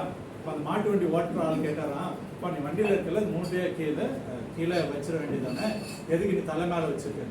அந்த மனுஷன் சொன்னாராம், இல்ல மாடுங்க பாவம், ஏற்கனவே ஒரு ஆள் இருக்கு, நானும் என்னையும் நீங்க ஏத்துட்டீங்க, இந்த மூட்டையை நீங்க மாட்டுக்கு வச்சோம்னா மாட்டுக்கு பாரமா இருக்கும், அதனால சொன்னேன். அநேக நேரங்கள்ல நம்முடைய அறியாமை, இல்லையா, நான் தான் இதை செய்யணும், என்னாலதான் இதை முடியும், கர்த்தருடைய பாதத்துல நம்முடைய பாரங்களை இறக்கி வைத்து விட்டோம், கர்த்தருடைய பாதத்துல நம்முடைய சுமைகளை இறக்கி வைத்து விட்டோம் என்ற இந்த உணர்வு இல்லாதபடி மறுபடியும் அந்த உலகத்திற்குள்ள கடந்து செல்லும் பொழுது அதே கஷ்டம், அதே பாரத்தை சுமக்கிறவர்களாக நம்ம காணணும். அன்னாளுடைய ஜெபத்துல ஜெபிக்கிற ஸ்திரீயாக, ஜெபிக்கிற பிள்ளைகளாக கர்த்தர் நம்ம அழைத்ததனுடைய நோக்கமே அவருடைய பாதத்துல நம்முடைய பாரங்களை, சுமைகளை, தண்ணீரை இறக்கி வைத்து விடும்படியாக நம்ம தெரிந்திருக்கிறோம். இந்த நாளிலிருந்து ஜெபிக்கிற ஸ்திரீயாகிய இருக்கிற உங்களுடைய வாழ்க்கையில, நம்முடைய வாழ்க்கையில ஒரு மாற்றம் உண்டாகும். இந்த மாற்றம் எப்படின்னா, இனிமேல் நான் வந்து இந்த காரியங்களை குறித்து கவலைப்பட மாட்டேன், இல்லையா? இனிமே நான் துக்கமுகமாக இருக்க மாட்டேன். கர்த்தர் என்னுடைய காரியங்களை வாய்க்க செய்வார். நான் அவரிடத்துல என்னுடைய காரியங்களை அறிக்கை செய்துட்டேன். அவருடைய சன்னிதானத்தில் என்னுடைய பாரங்களை இறக்கி வைத்து விட்டேன். அவர் எனக்கு ஒரு இளைப்பாறுதலை தருவார். என்னுடைய காரியங்களை அவர் வாய்க்க செய்வார் என்று சொல்லி அந்த ஒரு தீர்மானம் எடுக்கிறவர்களாக, அப்படியான ஒரு மாற்றம் நம்முடைய வாழ்க்கையில காணப்படும்படியாக கர்த்தர் நம்மிடத்துல எதிர்பார்க்கிறார். பிலிப்பியர் 4ஆம் அதிகாரம் 6ஆம் வசனத்தை வாசிப்போம். பிலிப்பியர் 4:6. பிலிப்பியர் 4:6. நம்ம எப்படி ஜெபிக்க வேண்டுமா? ஒன்றுக்கும் கவலைப்படாமல். நம்ம எப்படி ஜெபிக்கணுமா?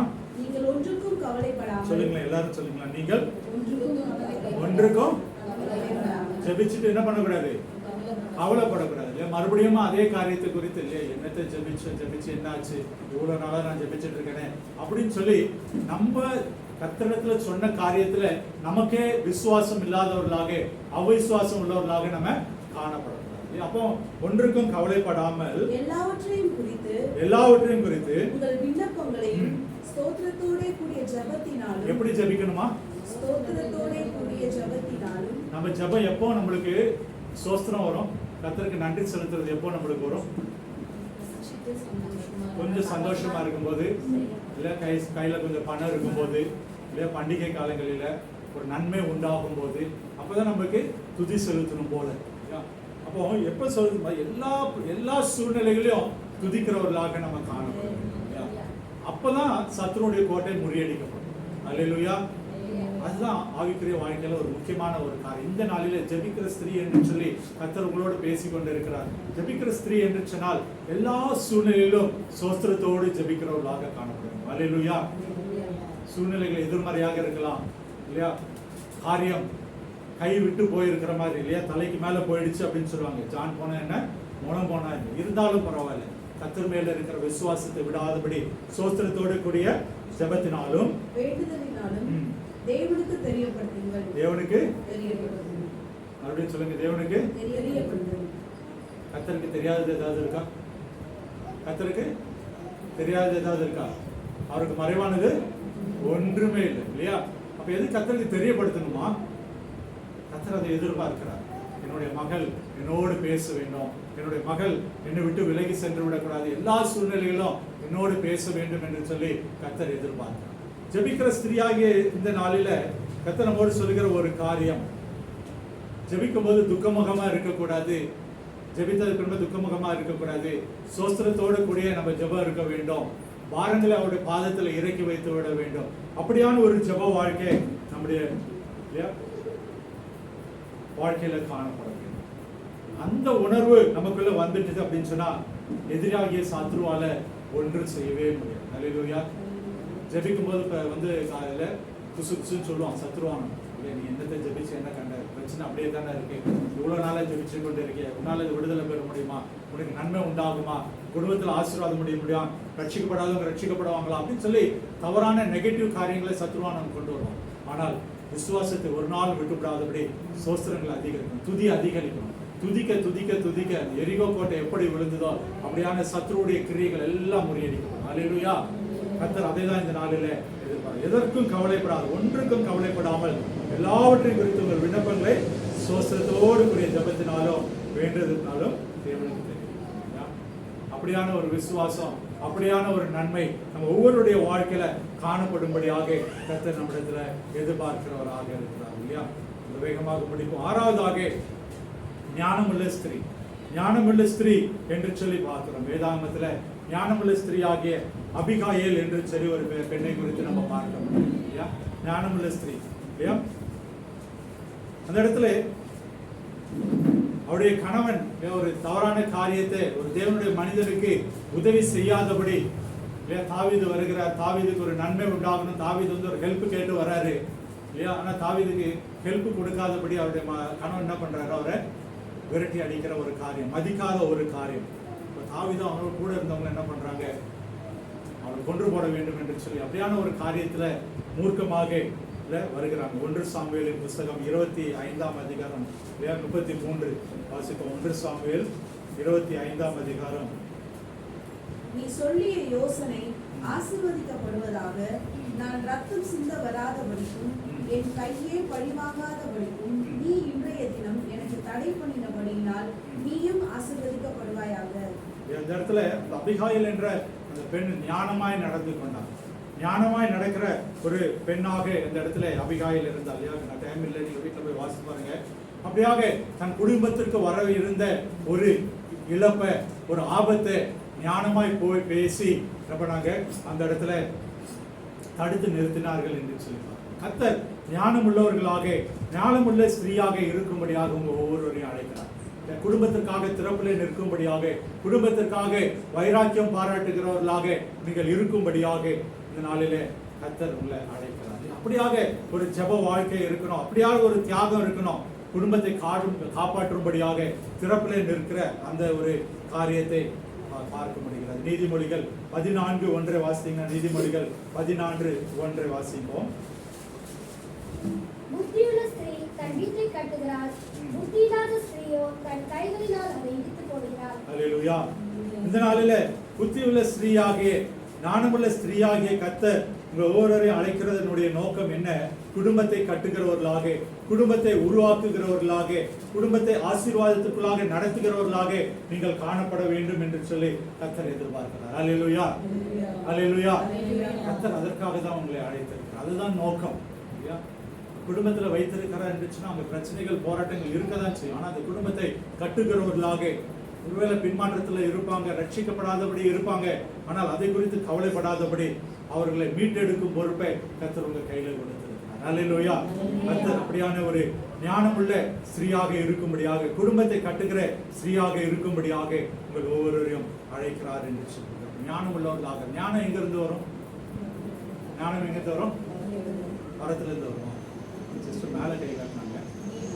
தேவனிடத்தில் ஞானத்திலே குறைவுள்ளவர்களாக இருந்தால் சம்பூர்ணமாய் கொடுக்கிற தேவனிடத்தில் நான் கேட்டு. ஒருவேளை சூழ்நிலைகள், குடும்பத்தில் பிரச்சனை இருக்கும், அந்த பிரச்சனைகள் எப்படி மேற்கொள்ள முடியவில்லை, நான் தனிமைப்படுத்தப்பட்டிருக்கிறேனே, எனக்கு உதவி செய்ய யாருமே இல்லையே அப்படின்னு சொல்லி ஒரு அங்கலாய்ப்பு இருக்கும். ஆனால் கர்த்தரிடத்துல இருக்கிற ஐக்கியத்தை விட்டு விடாதபடி, ஜெபத்தை விட்டு விடாதபடி, சோர்வுகள் பிரச்சனைகள் வரும்போது பின்மாற்றத்துக்குள்ள சென்று விடாதபடி என்ன பண்ணணும்? கர்த்தரை நோக்கி பார்க்கும்போது கர்த்தர் விசேஷித்த ஞானத்தை கொடுத்து வழி நடத்துகிறவராக, அந்த சூழ்நிலைகளை எப்படி கையாளுவது, அந்த சூழ்நிலைகளில் இருந்து எப்படி தப்பித்துக் கொள்வது, அந்த சூழ்நிலைகளில் குடும்பத்தை ஞானமாய் எப்படி நடத்துவது என்ற ஆலோசனைகளை கர்த்தர் கொடுக்க வல்லவராக இருக்கிறார். அல்லேலூயா. ஒருவேளை உலக பிரகாரமான ஞானம் நமக்கு குறைவாக இருக்கலாம். கர்த்தருடைய பாதத்தில் காத்திருக்கும் போது நம்ம புத்தி கெட்டாத காரியங்களை அவர் வெளிப்படுத்துகிற தேவனாக இருக்கிறார். நம்முடைய இமேஜினேஷனுக்கு அப்பாற்பட்டது. அவருடைய வழிகள் வித்தியாசமானது. நம்ம நினைச்சு கொண்டு இருக்கிற இப்படிதான், இதான் சரியான வழி. ஆனால் அதை விட காட்டிலும் விசேஷித்தமான காரியங்களை அவர் வெளிப்படுத்த அவர் வல்லமை உள்ள தேவனாக. அல்லேலூயா. கர்த்தர் அபனமான ஞானத்தை கொடுத்து குடும்பத்தை காப்பாற்ற அவர் வல்லமை உள்ள தேவனாக இருக்கிறார். அல்லேலூயா. கடைசியாக 7வதாக தேவனுக்கென்று வாழும் ஸ்திரீ. 6 காரியங்களை பார்த்தோம் இல்லையா? ஞாபகம் இருக்கா? ஒன்னா சொல்லாமா? தேவனாலே தெரிந்தெடுக்கப்பட்ட ஸ்திரீ மரியாள், தேவனாலே தெரிந்தெடுக்கப்பட்ட ஒரு ஸ்திரீ என்று சொல்லி பார்த்தோம். 2வதாக மதிப்புள்ள ஸ்திரீ எஸ்தரை குறித்து பார்த்தோம். இதெல்லாம் கைவிடப்பட்ட அனாதையாக இருந்த நேரத்தில் மதிப்புள்ள ஸ்திரீயாக உயர்த்த, அன்புக்குரிய ஸ்திரீ ஆகார் என்னை காண்கிற தேவன் என்று சொல்லி இல்லையா அன்பு செலுத்தி இந்த இடத்துல பார்க்கிறோம். வலிமையுள்ள ஸ்திரீ இல்லையா, பலமுள்ளவளாக தெபொராள் அந்த இடத்துல இருந்தாங்க என்று சொல்லி பார்த்தோம். ஜெபிக்கிற ஸ்திரீயாக அன்னாள் இருந்தாங்க என்று சொல்லி பார்த்தோம். ஞானமுள்ள ஸ்திரீயாக, குடும்பத்தை கட்டுகிற ஸ்திரீயாக அபிகாயில் அந்த இடத்துல இருக்கிறாங்க என்று சொல்லி பார்க்கிறோம். கடைசியாக தேவனுக்காக வாழும் ஸ்திரீ யார் என்று சொல்லி பார்த்தீங்கன்னா ரூத்துடைய வாழ்க்கையில் நடந்தது என்ன இல்லையா? ரூத் 1ஆம் அதிகாரம் 16ஆம் வசனத்தை வாசிப்போம். ரூத் 1:16. நான் உம்மை பின்பற்றாமல் உம்மை விட்டு திரும்பி போவதை குறித்து என்னோட பேச வேண்டாம். நீ போகும் இடத்திற்கு நானும் வருவேன், நீ தங்கும் இடத்திலே நானும் தங்குவேன். உம்முடைய ஜனம் என்னுடைய ஜனம், உம்முடைய தேவன் என்னுடைய தேவன். அல்லேலூயா.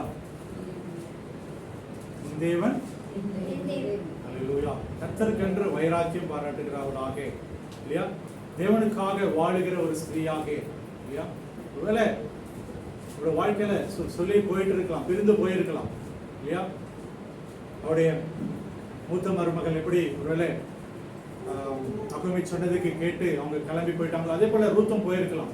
ஆனால் அவங்களுடைய அந்த கமிட்மெண்ட், அவங்க சொல்லுகிற இடம், நீங்க போற தேசம் தான் என்னுடைய தேசம், நீங்க வழிபடுகிற தான் என்னுடைய தெய்வம் என்று சொல்லி அவர் அந்த இடத்துல ஒப்பு கொடுக்கிற ஒரு காரியத்தை தான் அவருடைய வாழ்க்கையில தேவனுக்காக வாழும்படியாக ஒரு ஒப்பு கொடுத்தல் காணப்படும். எந்த ஒரு சூழ்நிலை வந்தாலும் நான் கர்த்தரை விட்டு வழி விலக மாட்டேன் என்று சொல்லி ஒரு தீர்மானம் எடுக்கணும். அல்லேலூயா. அதுதான் கர்த்தர் இந்த நாள் இருக்கும். எந்த ஒரு சூழ்நிலையாக வந்தாலும் சரி இல்லையா. குடும்பத்தில் இருக்கிறவங்களே ஒருவேளை வேண்டாம் என்று சொல்லி புறக்கணிக்கலாம், இல்ல சூழ்நிலைகள் நமக்கு எதிராக இருக்கலாம். ஆனால் கர்த்தரை விட்டு ஒரு நாளும் பின்வாங்கி போகாதபடி நான் கர்த்தருக்காக வாழ்வேன் என்று சொல்லி ஒரு தீர்மானம் எடுக்கிறோம். இப்படி ரூத் நகோமியோடு இருந்து, நகோமியுடைய ஊர் தான் என்னுடைய ஊர், நகோமி வழிபடுகிற அந்த தெய்வம் தான் என்னுடைய தெய்வம் என்று சொல்லி ஒரு தீர்மானத்தை எடுத்து அவங்க கடந்து வந்தாங்களோ, அப்போ கடந்து வரும்போது தான் என்ன நடந்தது, அவங்களுடைய வாழ்க்கையில ஒரு ஆசீர்வாதம் உண்டாகும் இல்லையா. அவருடைய சந்ததியில இயேசு கிறிஸ்து வரும்படியான ஒரு அற்புதம் அங்க நிகழ்ந்தது என்று சொல்லி பார்க்கிறோம். அப்படியான ஆசீர்வாதம் நம்முடைய குடும்பத்துல, நம்முடைய வாழ்க்கையில உண்டாக வேண்டும் என்று சொன்னால் எந்த ஒரு சூழ்நிலையிலும் கர்த்தரை விட்டு விடாதபடி கர்த்தரை உறுதியாய் பற்றி கொள்கிறவர்களாக நாம காணப்பட வேண்டும். அதுதான் கர்த்தர் இந்த நாளிலே எதிர்பார்க்கிறார். தேவனுக்காக வாழ்கிற வாழ்க்கை, அது தேவனுக்காக வாழ்கிற வாழ்க்கை எப்படி இருக்கணுமா, ஒளி வீசுகிற ஒரு வாழ்க்கையாக காணப்பட வேண்டும். மத்தேயு 5:16 வாசிப்போம். மத்தேயு 5:16. நம்ம இருக்கிறது மற்றவர்களுக்கு பிரயோஜனம் உள்ளவர்களாக காணப்படும். தேவனுக்காக வாழ்கிற ஸ்திரீ என்றால் மற்றவர்களுக்கு பிரயோஜனம் உள்ளவர்களாக காணப்படுவோம். மனுஷர் உங்கள் நற்கிரிகளை கண்டு பரத்திற்கு உங்கள் பிதாவை மகிமைப்படுத்தும்படி உங்கள் வெளிச்சம் அவர்கள் முன்பாக பிரகாசிக்க. உங்கள் வெளிச்சம் அவர்களுக்கு முன்பாக பிரகாசிக்க. தேவனுக்காக வாழ்கிற வாழ்க்கை என்று சொல்லி பார்க்கும் பொழுது ஏதோ ஒரு இருட்டுக்குள்ள வாழ்கிற வாழ்க்கை அல்ல, நம்மை மூலமாக அநேகருக்கு வெளிச்சம் கொடுக்கிறவர்களாக, ரூத் அந்த ஒரு கமிட்மெண்ட்டை பண்ணி அப்படியே ஒரு அர்ப்பணிப்போடு நகோமியோடு கடந்து வந்ததுனால தான் அவர்கள் மூலமாக இல்லையா சந்ததி உருவாயிற்று இல்லையா. அந்த இயேசு கிறிஸ்துடைய சந்ததியில அந்த வரலாற்றில் அவருடைய பெயர் வரும்படியான ஒரு காரியம் நடைபெற்றது என்று சொல்லி பார்க்கணும். நம்முடைய வாழ்க்கையை கர்த்தர் மற்றவர்களுக்கு பிரயோஜனப்படுத்தும்படியாக இந்த நாளிலே அழைக்கிறார். வெளிச்சம் கொடுக்கிறவர்களாக இந்த நாளில் சத்தியத்தை கேட்ட நாம கர்த்தராகிய இயேசு கிறிஸ்துவை அறிந்திருக்கிற நாம என்ன பண்ணணுமா, வெளிச்சமாக இருக்கணும். மற்றவர்களுக்கு ஒளியை கொடுக்கிறவர்களாக, நான் மட்டும் பயன்பெற்றேன், நான் மட்டும் ஆசீர்வாதத்தை பெற்றுக்கொண்டேன் என்று சொல்லி இல்லாதபடி மற்றவர்களுக்கு ஒளி கொடுக்கிறவர்களாக இல்லையா, தேவனுக்காக வாழும் வாழ்க்கை நம்மிடத்துல காணப்படும். எப்படி ஒரு மெழுகுவத்தி நம்ம கொளுத்து வச்சோம்னா மெழுகுவத்தி அப்படியே கரைந்தாலும் அது மற்றவர்களுக்கு ஒளி கொடுக்கிறது போல இல்லையா, நம்முடைய வாழ்க்கை ஒளி கொடுக்கிற வாழ்க்கையாக இருக்கணும், மற்றவர்களுக்கு பிரயோஜனம் உள்ளதாக காணப்படும். அதுதான் தேவனுக்காக வாழும் வாழ்க்கை என்று சொல்லி அதனால கர்த்தர் நம்மோடு 7 காரியங்கள் மூலமாக அநேக காரியங்கள் நம்ம பேசலாம். அநேக தேவனுடைய பிள்ளைகள் இல்லையா, பைபிள்ல அநேக பெண்களை குறித்தான காரியங்கள் இருக்கு. இந்த நாளில கர்த்தர் தேவனுடைய பார்வையில மதிப்புள்ள ஸ்திரியாக உங்களை ஒவ்வொருவரையும் அழைத்திருக்கிறார்.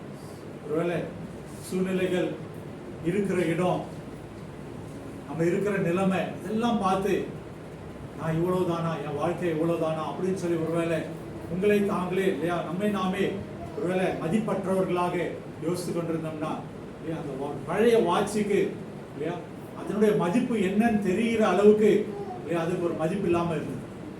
ஒருவேளை அப்படியாக நம்முடைய மதிப்பு யார்கிட்ட இருக்கு, கர்த்தராகிய இயேசு கிறிஸ்து. அவர் தான் நமக்கு சர்டிபிகேட் கொடுக்கணும். அநேக நேரங்களில் நம்ம சோர்ந்து போயிடும். உலகத்தில் இருக்கிறவங்க கூட இருக்கிறவங்க நீ அப்படி, நீ இதை செய்யல அதை செய்யல அப்படின்னு சொல்லும்போது அநேக சோர்வுகள் நமக்கு. ஆனால் கர்த்தராகிய இயேசு கிறிஸ்துவை நாம உறுதியாய் பற்றி கொள்கிறவர்களாக காணப்படும். எல்லா சூழ்நிலைகளிலும் இல்லையா நாம் அவரை பற்றி கொள்கிறவர்களாக காணப்படும் போது கர்த்தர் நம்மை பெரிய காரியங்களை வைத்து அதிசயமான காரியங்களை காண செய்ய அவர் இல்லையா வல்லமை உள்ள தேவனாய் இருக்கிறார் இல்லையா.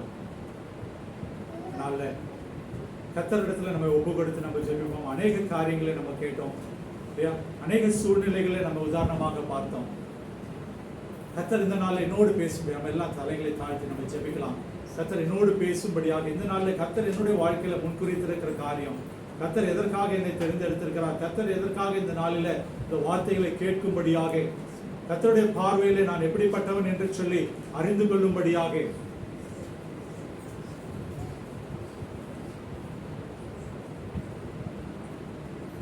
கர்த்தர் ஒவ்வொருவரையும் ஒரு பர்பஸுக்காக அழைத்திருக்கிறார் இல்லையா. துவக்கத்துல ஒரு பெண்ணை குறித்து நம்ம பார்த்தோம். அநேக காரியங்களை குறித்து யோசித்து கொண்டிருந்தாங்க இல்லையா. எனக்கு நான் இல்லையா, ஒரு மதிப்பு இல்லையா, என்னை கனப்படுத்த யாருமே இல்லையா அப்படின்னு சொல்லி. ஆனா அந்த சிறு பிள்ளை அவங்க கிட்ட சொல்லும் பொழுது அவர்களுக்கு ஒரு உற்சாகம் கிடைத்தது. ஒருவேளை அப்படியாக ஒரு பெண்ணாக சோர்ந்து போய் பல பிரச்சனைகள் குடும்பத்தில் இருக்கிறது இல்லையா, நான் எப்படி இதை கொடுத்து வெளியே வரப்போறேன், எப்படி நானே மேற்கொள்ள போகிறேன் என்று சொல்லி பிரச்சனைகள், போராட்டங்கள், உபத்திரவங்கள், நிந்தைகள் இவைகளையே குறித்து இந்த நாளில் இந்த இடத்துல வந்திருக்கிறீங்களா? குடும்பத்தில் எந்த பிரச்சனை இருக்கு, அந்த பிரச்சனை இருக்கு, விடுதலை இல்லை, சமாதானம் இல்லை, சந்தோஷம் இல்லை, அடிக்கடி குடும்பத்தில் தகராறு, சண்டை, பிரிவினைகள், இதுல இருந்து எப்படி நான் வெளியே வரப்போறேன்னு சொல்லி ஒருவேளை யோசனையோடு கூட வந்திருக்கிறீங்களா? நீங்கள் கர்த்தருடைய பார்வையில மதிப்புள்ளவர்களாக காணப்படுகிறீர்களா? இந்த நாள்ல கர்த்தர் உங்ககிட்ட ஒரே ஒரு காரியத்தை எதிர்பார்க்கிறார். கர்த்தர் ஒரே காரியத்தை எதிர்பார்க்கிறார். நான் இயேசு கிறிஸ்துவை நம்புவேன், நான் இயேசு கிறிஸ்துவை நம்புவேன், நான் இயேசு கிறிஸ்துவை நம்புவேன் இல்லையா. வேற யாரு என்ன சொன்னாலும் சரி, நான் ஒரு நாளும் அவரை கைவிடுகிற இல்லையா, விட்டு போக மாட்டேன், பிரிந்து போக மாட்டேன், நான் அவரை உறுதியாய் பற்றி கொள்வேன் என்று சொல்லி ஒரு தீர்மானம் எடுக்க வேண்டும். அப்படியான ஒரு தீர்மானம் எடுக்கும்போது இல்லையா உங்களுடைய வாழ்க்கையில் ஒரு சமாதானம், ஒரு நிம்மதி காணப்படும். கர்த்தர் அப்படியான ஒரு வாழ்க்கையை வாழும்படியாக, கர்த்தர் ஒவ்வொருடைய வாழ்க்கையை மாற்றும்படியாக இந்த நாளில் அவர் நம்மை அழைத்து வந்திருக்கிறார்.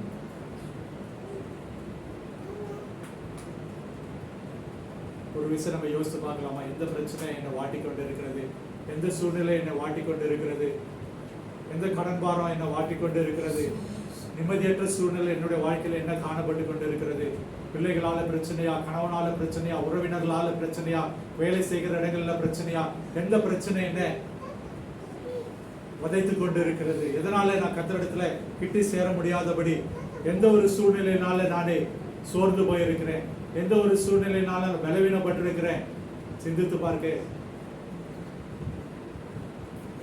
யோசித்து பாருங்க. இந்த நாளில இந்த பாரங்களை நாம் இறக்கி வைக்கிறவர்களாக காணப்படும். உங்களுடைய மதிப்பு கர்த்தருடைய பார்வையில விலையேற பெற்றது.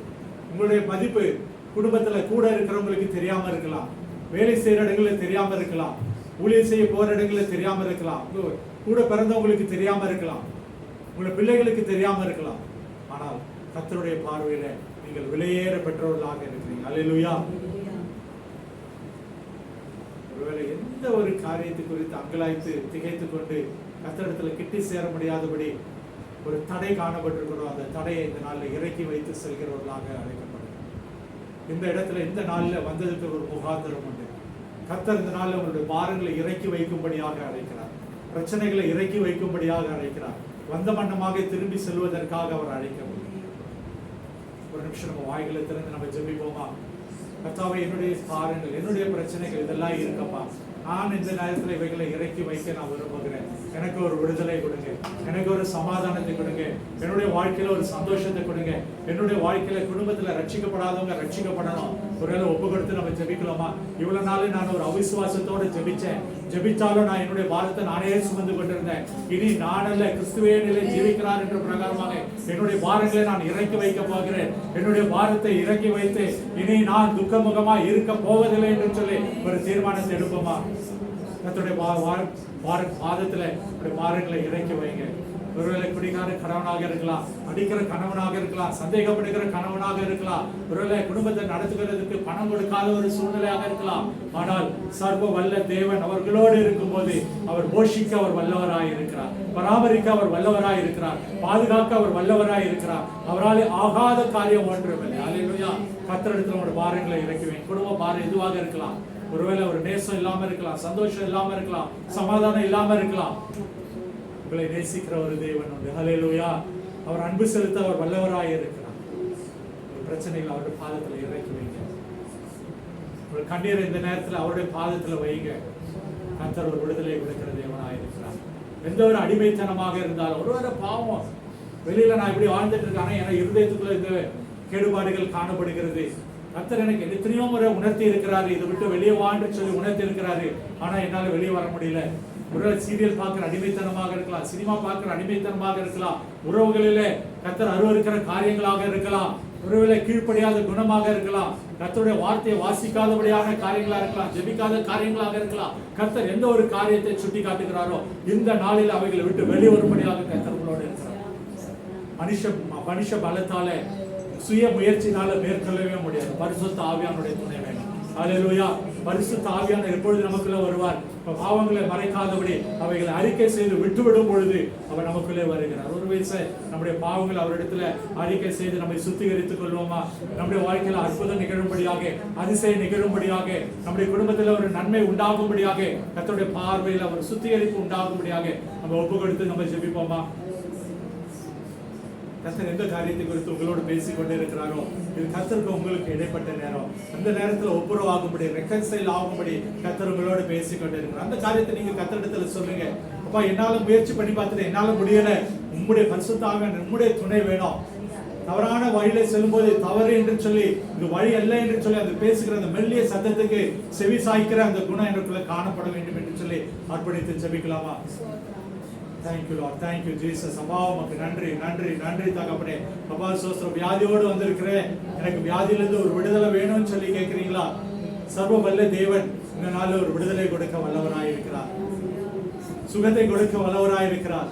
அவருடைய தழும்புலாலே குணமானேன் என்று சொல்லி விசுவாசத்தோட இந்த வியாதியை நீக்கி போடும்படியாக நம்ம ஜெபிக்க போகிறோம். கர்த்தர் ஒரு விடுதலை கொடுக்க வல்லவராயிருக்கிறார்.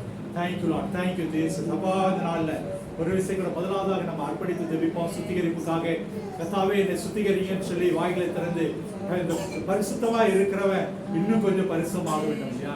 ஒருவேளை நான் அந்த இடத்த பேசிக்கொண்டிருந்தால் இல்லையா, நான் 100% பரிசுத்தமான் என்று சொல்லி கர்த்தருடைய சன்னிதானத்துல நான் என்னை பரிசோதித்து பார்க்க அழைக்கப்படுகிறேன். ஒருவனும் பரிசுத்தவான் இல்லை என்று சொல்லப்படுது. பரிசுத்தவான் இருக்கிறவன் இன்னும் கொஞ்சம் பரிசுத்தமாகும்படியாக அழைக்கப்படுது. ஒருவேளை கர்த்தர் இதனால எந்த காரியத்தை குறித்து நம்மோடு பேசிக்கொண்டு இருக்கிறாரோ அதற்கு ஒப்பு கொடுத்து ஜெபிப்போமா? தேங்க்யூ லார்ட், ஹalleluya. அப்பா ஒரு சுத்திகரிப்பை கொடுங்க, சுத்திகரிப்பை கொடுங்க. Thank you Jesus. பாவங்களை மறைக்கிறவன் வாழ்வடைவான் மாட்டான், அவைகளை அறிக்கை செய்து விட்டு விடுகிறவனோ இரக்கம் பெறுவான் என்று சொன்ன கர்த்தர். ஹalleluya. கர்த்தாவே, நீர் இந்த நேரத்தில் எந்த காரியத்தை குறித்து பேசிக்கொண்டு இருக்கிறீரோ ஒரு விடுதலை கொடுங்க, விடுதலை கொடுங்க அப்பா. சோஸ்திர தகப்பனே அப்பா, மனுஷிகமாக அநேக நேரங்கள் நாங்கள் முயற்சித்து பார்த்துட்டோம், அநேக முறை நாங்கள் ட்ரை பண்ணி பார்த்துட்டோம். அந்த பாவத்திலிருந்து விடுபட முடியல, உமக்கு பிடித்தமில்லாத காரியங்கள் வெளி வர முடியல.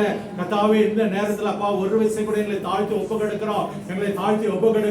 விடுதலை நாயகன் இயேசு கிறிஸ்து, வெற்றியை தருகிற தெய்வம் இயேசு கிறிஸ்து, யாவெல்லாம் அடிமைத்தனத்திலிருந்து வெளியே வர வேண்டும் என்று சொல்லி கேட்கிறாங்களோ, பாவத்திலிருந்து விடுதலை வர வேண்டும் என்று சொல்கிறாங்களோ, உமக்கு பிடித்தமில்லாத காரியங்களிலிருந்து வெளியே வர வேண்டும் என்று சொல்லி கேட்கிறாங்களோ, கர்த்தர் இந்த நாளில் ஒரு அதிசயமான காரியங்களை செய்யுங்க தகப்பனே. யாரெல்லாம் தீர்மானம் எடுக்கிறாங்களோ, இனிமே நான் இதை செய்ய மாட்டேன், கர்த்தர் அருவருக்கிற காரியத்தில் நான் நேரத்தை செலவிட மாட்டேன், கர்த்தர் அருவருக்கிற காரியங்களுக்கு நான் இடம் கொடுக்க மாட்டேன், தவறான காரியங்களை பேச மாட்டேன், ஒருவருக்கு பின்பாக புறமுதுக்கு காட்டி பேசுகிற காரியங்களை பேச மாட்டேன், அவதூறான காரியங்களை பேச மாட்டேன் என்று சொல்லி தீர்மானம் எடுக்கிற ஒவ்வொருடைய வாழ்க்கையில கர்த்தர் இந்த ஒரு நாள்ல தகப்பனே, இந்த வேளையில ஒரு விஷயம் கூட ஒரு சுத்திகரிப்பை உண்டு பண்ணும்படியாக, பாவங்களை மன்னிக்கும்படியாக நாங்கள் ஜெபிக்கிறோம். கர்த்தர் நீர் அப்படி செய்கிறபடினால யாரெல்லாம் கேட்டுக்கொண்டாங்களோ, தாழ்த்துனாங்களோ, கர்த்தர் அவருடைய வாழ்க்கையில நீர் ஒரு விடுதலை கொடுத்து தகப்பனே உமக்கு நாங்கள் நன்றி சொல்லுகிறோம். தகப்பனே, அவர் பாவங்களை நீ மன்னித்து ஒரு விடுதலை கொடுத்திருக்கிறீர்கள், அந்த விசுவாசத்துக்காக நாங்கள் நன்றி செலுத்துகிறோம். Thank you Lord, thank you Jesus. அப்பா, இதனால வியாதியோடு வந்திருக்கிறோம், சரீர பலவீனத்தோடு வந்திருக்கிறவர்களுக்காக நான் ஜெபிக்கிறேன். கர்த்தருடைய கரம் கடந்து வரும்படியாக நாங்கள் ஜெபிக்கிறோம். கல்வாரி சிலுவையில சிந்தின ரத்தத்தை தெளித்து நாங்கள் ஜெபிக்கிறோம்ப்பா. விடுதலை நாயகன் இயேசு கிறிஸ்து தகப்பனே, அந்த வியாதியிலிருந்து ஒரு விடுதலை கொடுக்கும்படியாக நாங்கள் ஜெபிக்கிறோம். சரீரத்தில் எந்த ஒரு வியாதியாக இருந்தாலும் தகப்பனே, பலவீனப்படுத்துகிற எந்த ஒரு சத்துடைய கிரியைகளாக இருந்தாலும் இயேசு கிறிஸ்துவின் நாமத்தினாலே ஒரு விடுதலை உண்டாகும்படியாக நாங்கள் ஜெபிக்கிறோம். அற்புதத்தை செய்யுங்க, அற்புதத்தை செய்யுங்க. நல்ல சரீர சுகம் உண்டாகட்டும். இயேசுவின் நாமத்தினால் வியாதிகள் விலகும்படியாக நாங்கள் ஜெபிக்கிறோம். அடிமைப்படுத்தி இருக்கிற எல்லா பொல்லாத பிசாசின் கிரியைகள் விலகும்படியாக நாங்கள் ஜெபிக்கிறோம். Thank you Lord, thank you Jesus. சுகத்தை கொடுத்து நாங்கள் விசுவாசிக்கிறோம், சுகத்தை கொடுத்து நாங்கள் விசுவாசிக்கிறோம், நல்ல ஆரோக்கியத்தை கொடுத்து நாங்கள் விசுவாசிக்கிறோம். நன்றி, நன்றி, நன்றி தகப்பனே. ஹalleluya, உமக்கு நன்றி. குடும்பத்துல சமாதானத்துக்காக வேண்டிக் கொண்டிருக்கிறவங்க, சந்தோஷத்துக்காக வேண்டிக் கொண்டிருக்கிற ஒவ்வொரு குடும்பத்தையும் நான் ஒப்பு கொடுத்து ஜெபிக்கிறேன். தகப்பனே அப்பா, பெண்கள் தகப்பனே அப்பா சோஸ்திர வீட்டுல அநேக காரியங்களுக்காக பிரயாசப்படுறாங்க. இந்த நாளில் அவங்க துக்கமுகத்தோடு இருக்க வேண்டாம் தகப்பனே, வருத்தத்தோடு இருக்க வேண்டாம் தகப்பனே. அவர்களுக்கு ஒரு சந்தோஷத்தை கொடுங்க, ஒரு சமாதானத்தை கொடுங்க. குடும்பத்தில் இருக்கிற சத்துடைய கிரியைகள் எல்லாம் இயேசு கிறிஸ்துவின் நாமத்தில் விலகும்படியாக நான் ஜெபிக்கிறேன். கர்த்தர் ஒரு சந்தோஷத்தை கொடுங்க, சமாதானத்தை கொடுங்க. கர்த்தர் நீர் அப்படி செய்கிறபடினாலே உமக்கு நன்றி தகப்பனே. எல்லா காரியங்களையும் பொறுமையாய் கையாளுகிற வேண்டிய விசேஷித்த ஞானத்தை நீர் கொடுக்கிறபடினாலே நாங்கள் உமக்கு நன்றி சொல்லுகிறோம். தகப்பனே, பொருளாதார காரியங்களுக்காக ஜெபிக்கிற ஒவ்வொருவருடைய கருத்துல ஒப்பு கொடுக்கிறேன் தகப்பனே. கடன் பாரங்கள் நீங்கட்டும், பிரச்சனைகள் நீங்கட்டும் தகப்பனே. கையின் பிரயாசத்தை ஆசீர்வதிப்பேன் என்று சொன்ன கர்த்தர் தகப்பனே, இந்த நாளில எல்லா கடன் பாரங்களை நீக்கி போடும்படியாக நாங்கள் ஜெபிக்கிறோம். வானத்தின் பலகணிகளை திறந்து நீர் இடங்களாவது மட்டும் ஆசீர்வதிக்கிற தேவனாய் இருக்கிறபடினால தகப்பனே, ஐஸ்வர்ய சம்பந்தராய் நீர் இருக்கிறபடினாலே நாங்கள் உங்க பாதப்படியில் வருகிறோம். தகப்பனே, வருமானத்தை ஆசீர்வதிங்க, பெருக செய்யுங்க, கடன் பிரச்சனைகளை நீக்கப்படும்படியாக நாங்கள் ஜெபிக்கிறோம். தொடர்ந்து உடைய கிருபை இருக்கட்டும், தயவு இருக்கட்டும், எல்லா காரியங்களையும் பொறுப்படுத்திக் கொள்ளுங்க தகப்பனே அப்பா. திருமண காரியங்களுக்காக, கர்ப்பத்தின் கனிக்காக தகப்பனே அப்பா சோஸ்திர காத்திருக்கிற பிள்ளைகளை நீர் ஆசீர்வதிங்க. ஏற்ற வேளையில கர்த்தர் அப்பா சோஸ்திரா நீர் ஆசீர்வதித்து உயர்த்தும்படியாக நாங்கள் ஜெபிக்கிறோம். தகப்பனே, பிள்ளைகளை குறித்து, எதிராளர்கள் குறித்து தகப்பனே, ஊழியத்தின் பாதையை குறித்து தகப்பனே, ஒவ்வொரு எதிர்பார்ப்போடு வந்திருக்கிற பிள்ளைகளுக்காக ஜெபிக்கிறோம். கர்த்தர் நீர் அப்பா சோஸ்திர ஒரு ஆசீர்வாதத்தை கட்டளையிடும்படியாக, நன்மையை உண்டாக்கி தரும்படியாக நாங்கள் ஜெபிக்கிறோம். எல்லா சூழ்நிலைகளையும் மாற்றி போடுகிற தேவன் அற்புத விதமாய், அதிசய விதமாய் காரியங்களை நடத்தி தரும்படியாக நாங்கள் ஜெபிக்கிறோம். அப்ப இந்த நாளில கூட தகப்பனே அப்ப இந்த பெண்கள் உபவாச கொடுக்கையில கர்த்தர் நீர் எங்களோடு இருந்து பேசினீர், அதற்காக உமக்கு நன்றி செலுத்துகிறோம் தகப்பனே. அப்ப நீர் ஒவ்வொருடைய வாழ்க்கையிலும் தகப்பனே அப்பா சோஸ்திரம் அபரிவிதமான ஆசீர்வாதத்தை கொடுத்து உம்முடைய ராஜ்யத்தை கட்டுகிறவர்களாக, குடும்பத்தை கட்டுகிறவர்களாக மட்டுமல்லாதபடி உம்முடைய ராஜ்யத்தை கட்டுகிறவர்களாக அவர் எழுப்பி பிரகாசிக்க கர்த்தர் நீர் பெரிய காரியங்களை செய்ய போகிறபடினாலே உமக்கு நன்றி, நன்றி, நன்றி சொல்லுங்கள். இந்த சபைக்காக, சபை போதகருக்காக, குடும்பத்துக்காக நன்றி சொல்லுங்கள். இன்னுமாக வல்லமையாக எடுத்து பயன்படுத்தும்படியாக நாங்கள் ஜெபிக்கிறோம். இதனால அடியனை எடுத்து வந்து இந்த இடத்துல பிரயோஜனப்படுத்தினீர், அதற்காக உமக்கு நன்றி. தாழ்த்தி ஒப்பு கொடுக்கிறோம், தாழ்த்தி ஒப்பு கொடுக்கிறோம். தொடர்ந்து உடைய கிருபை தயவு கூட இருக்கட்டும். ஒவ்வொருவரும் திரும்பி செல்லும் போது உடைய பாதுகாப்பு கூட வரும்படியாக, ஒவ்வொருவரும் சுகபத்திரமாக வீட்டிற்கு சென்று துதிக்கும்படியாக, சோதரிக்கும்படியாக பாதப்படியில் வேண்டிக் கொள்ளும். அப்படி செய்ய போகிறதற்காக உமக்கு நன்றி, நன்றி, நன்றி. தொடர்ந்து உடைய கிருபை தயவு கூட இருக்கட்டும். இயேசு கிறிஸ்துவின் ஜெபிக்கிறோம் நல்ல பிதாவே. ஆமென். ஆமென்.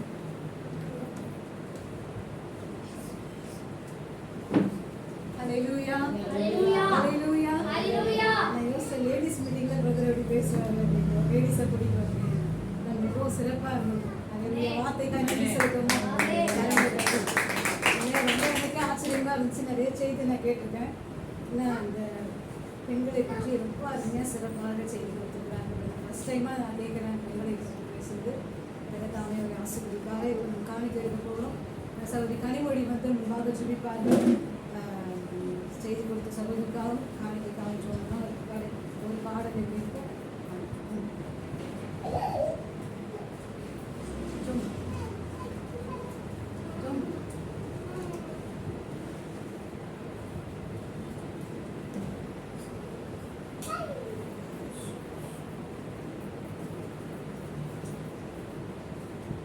ஸ்தோத்திரம் ஆண்டவரே, உம்மை துதிக்கிறோம் தகப்பனே.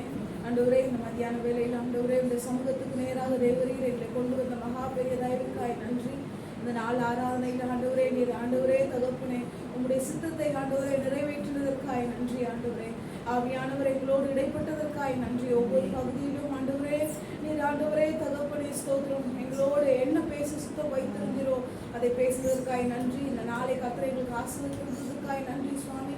விசேஷமாக சகோதரருக்காய் ஜெபிக்கிறோம் ஆண்டவரே தகப்பனே. இந்த நாளிலே ஆண்டவரே அவரை இங்கே கொண்டு வந்து உடைய நாமத்தை மகிமைப்படுத்தினதாய்விற்காய் நன்றி.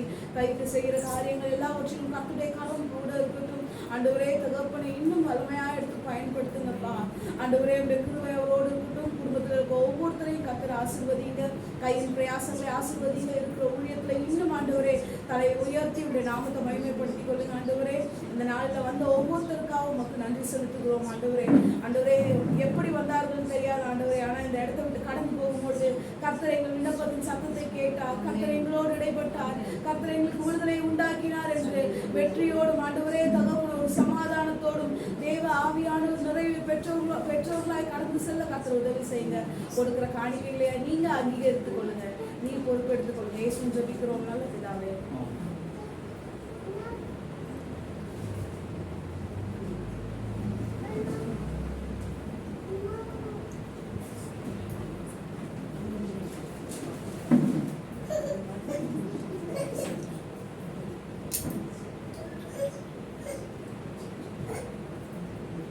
தலையை உயர்த்திடும் தேவன் என்னோடு இருக்க பயமில்லையே. என் நிலைமையை அறிந்திடும்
ஜெபிப்போம்.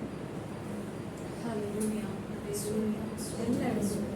எல்லாம் எழுந்து ஜெபம் பண்ணி ஹல்லேலூயா. கர்த்தர் அசைவாடி கொண்டிருக்கிறார். கர்த்தர் பெரிய காரியங்களை செய்ய போகிறார். ஹல்லேலூயா. தொடர்ந்து முடிவரையும் இந்த நாளிலே அதை அளவில்லாம தேவ மகிமை தேவ பிரசன்னத்தை நான் உணர்ந்து கொண்டிருக்கிறேன். ஹல்லேலூயா. ஹல்லேலூயா. ஆரம்பம் அற்பமா இருந்தாலும் முடிவை சம்பூர்ணமாய் கொடுக்கிற தேவன். ஹல்லேலூயா.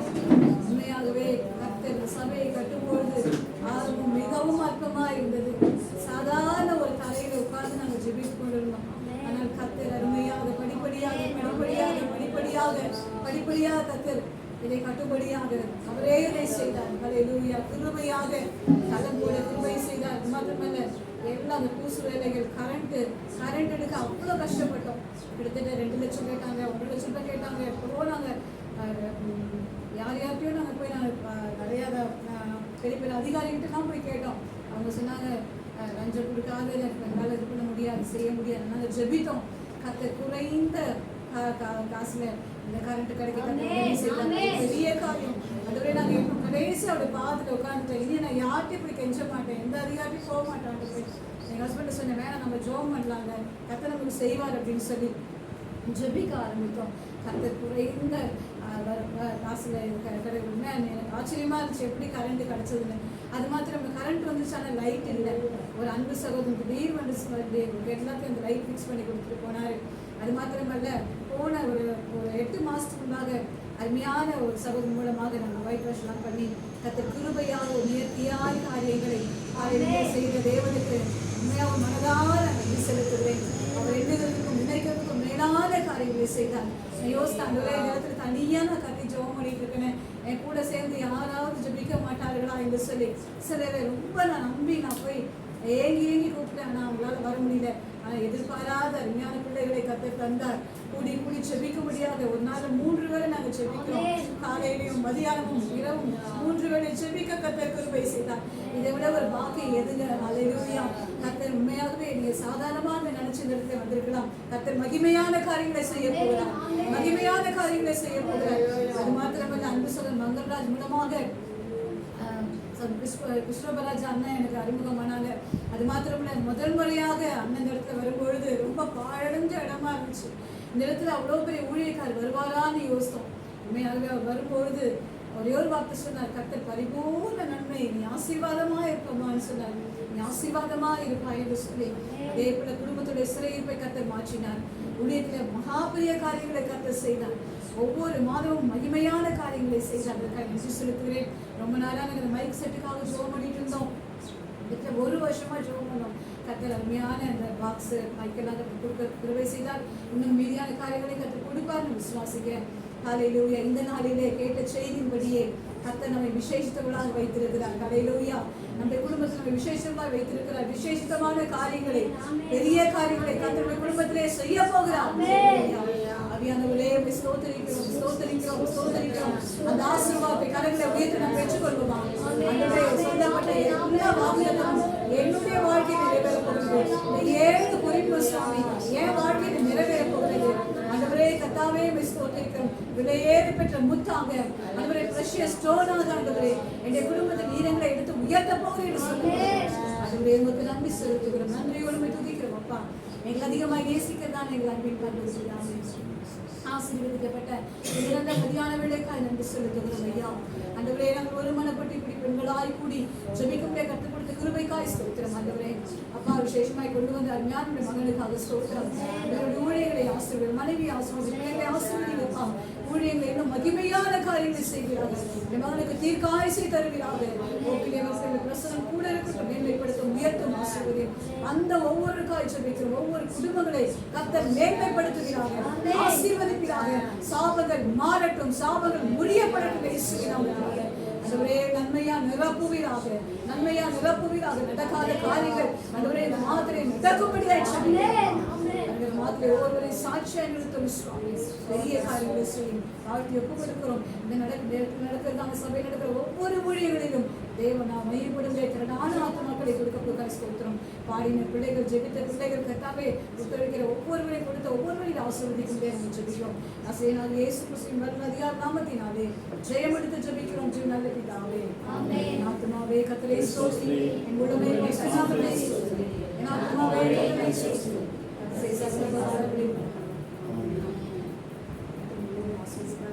ஹalleluya.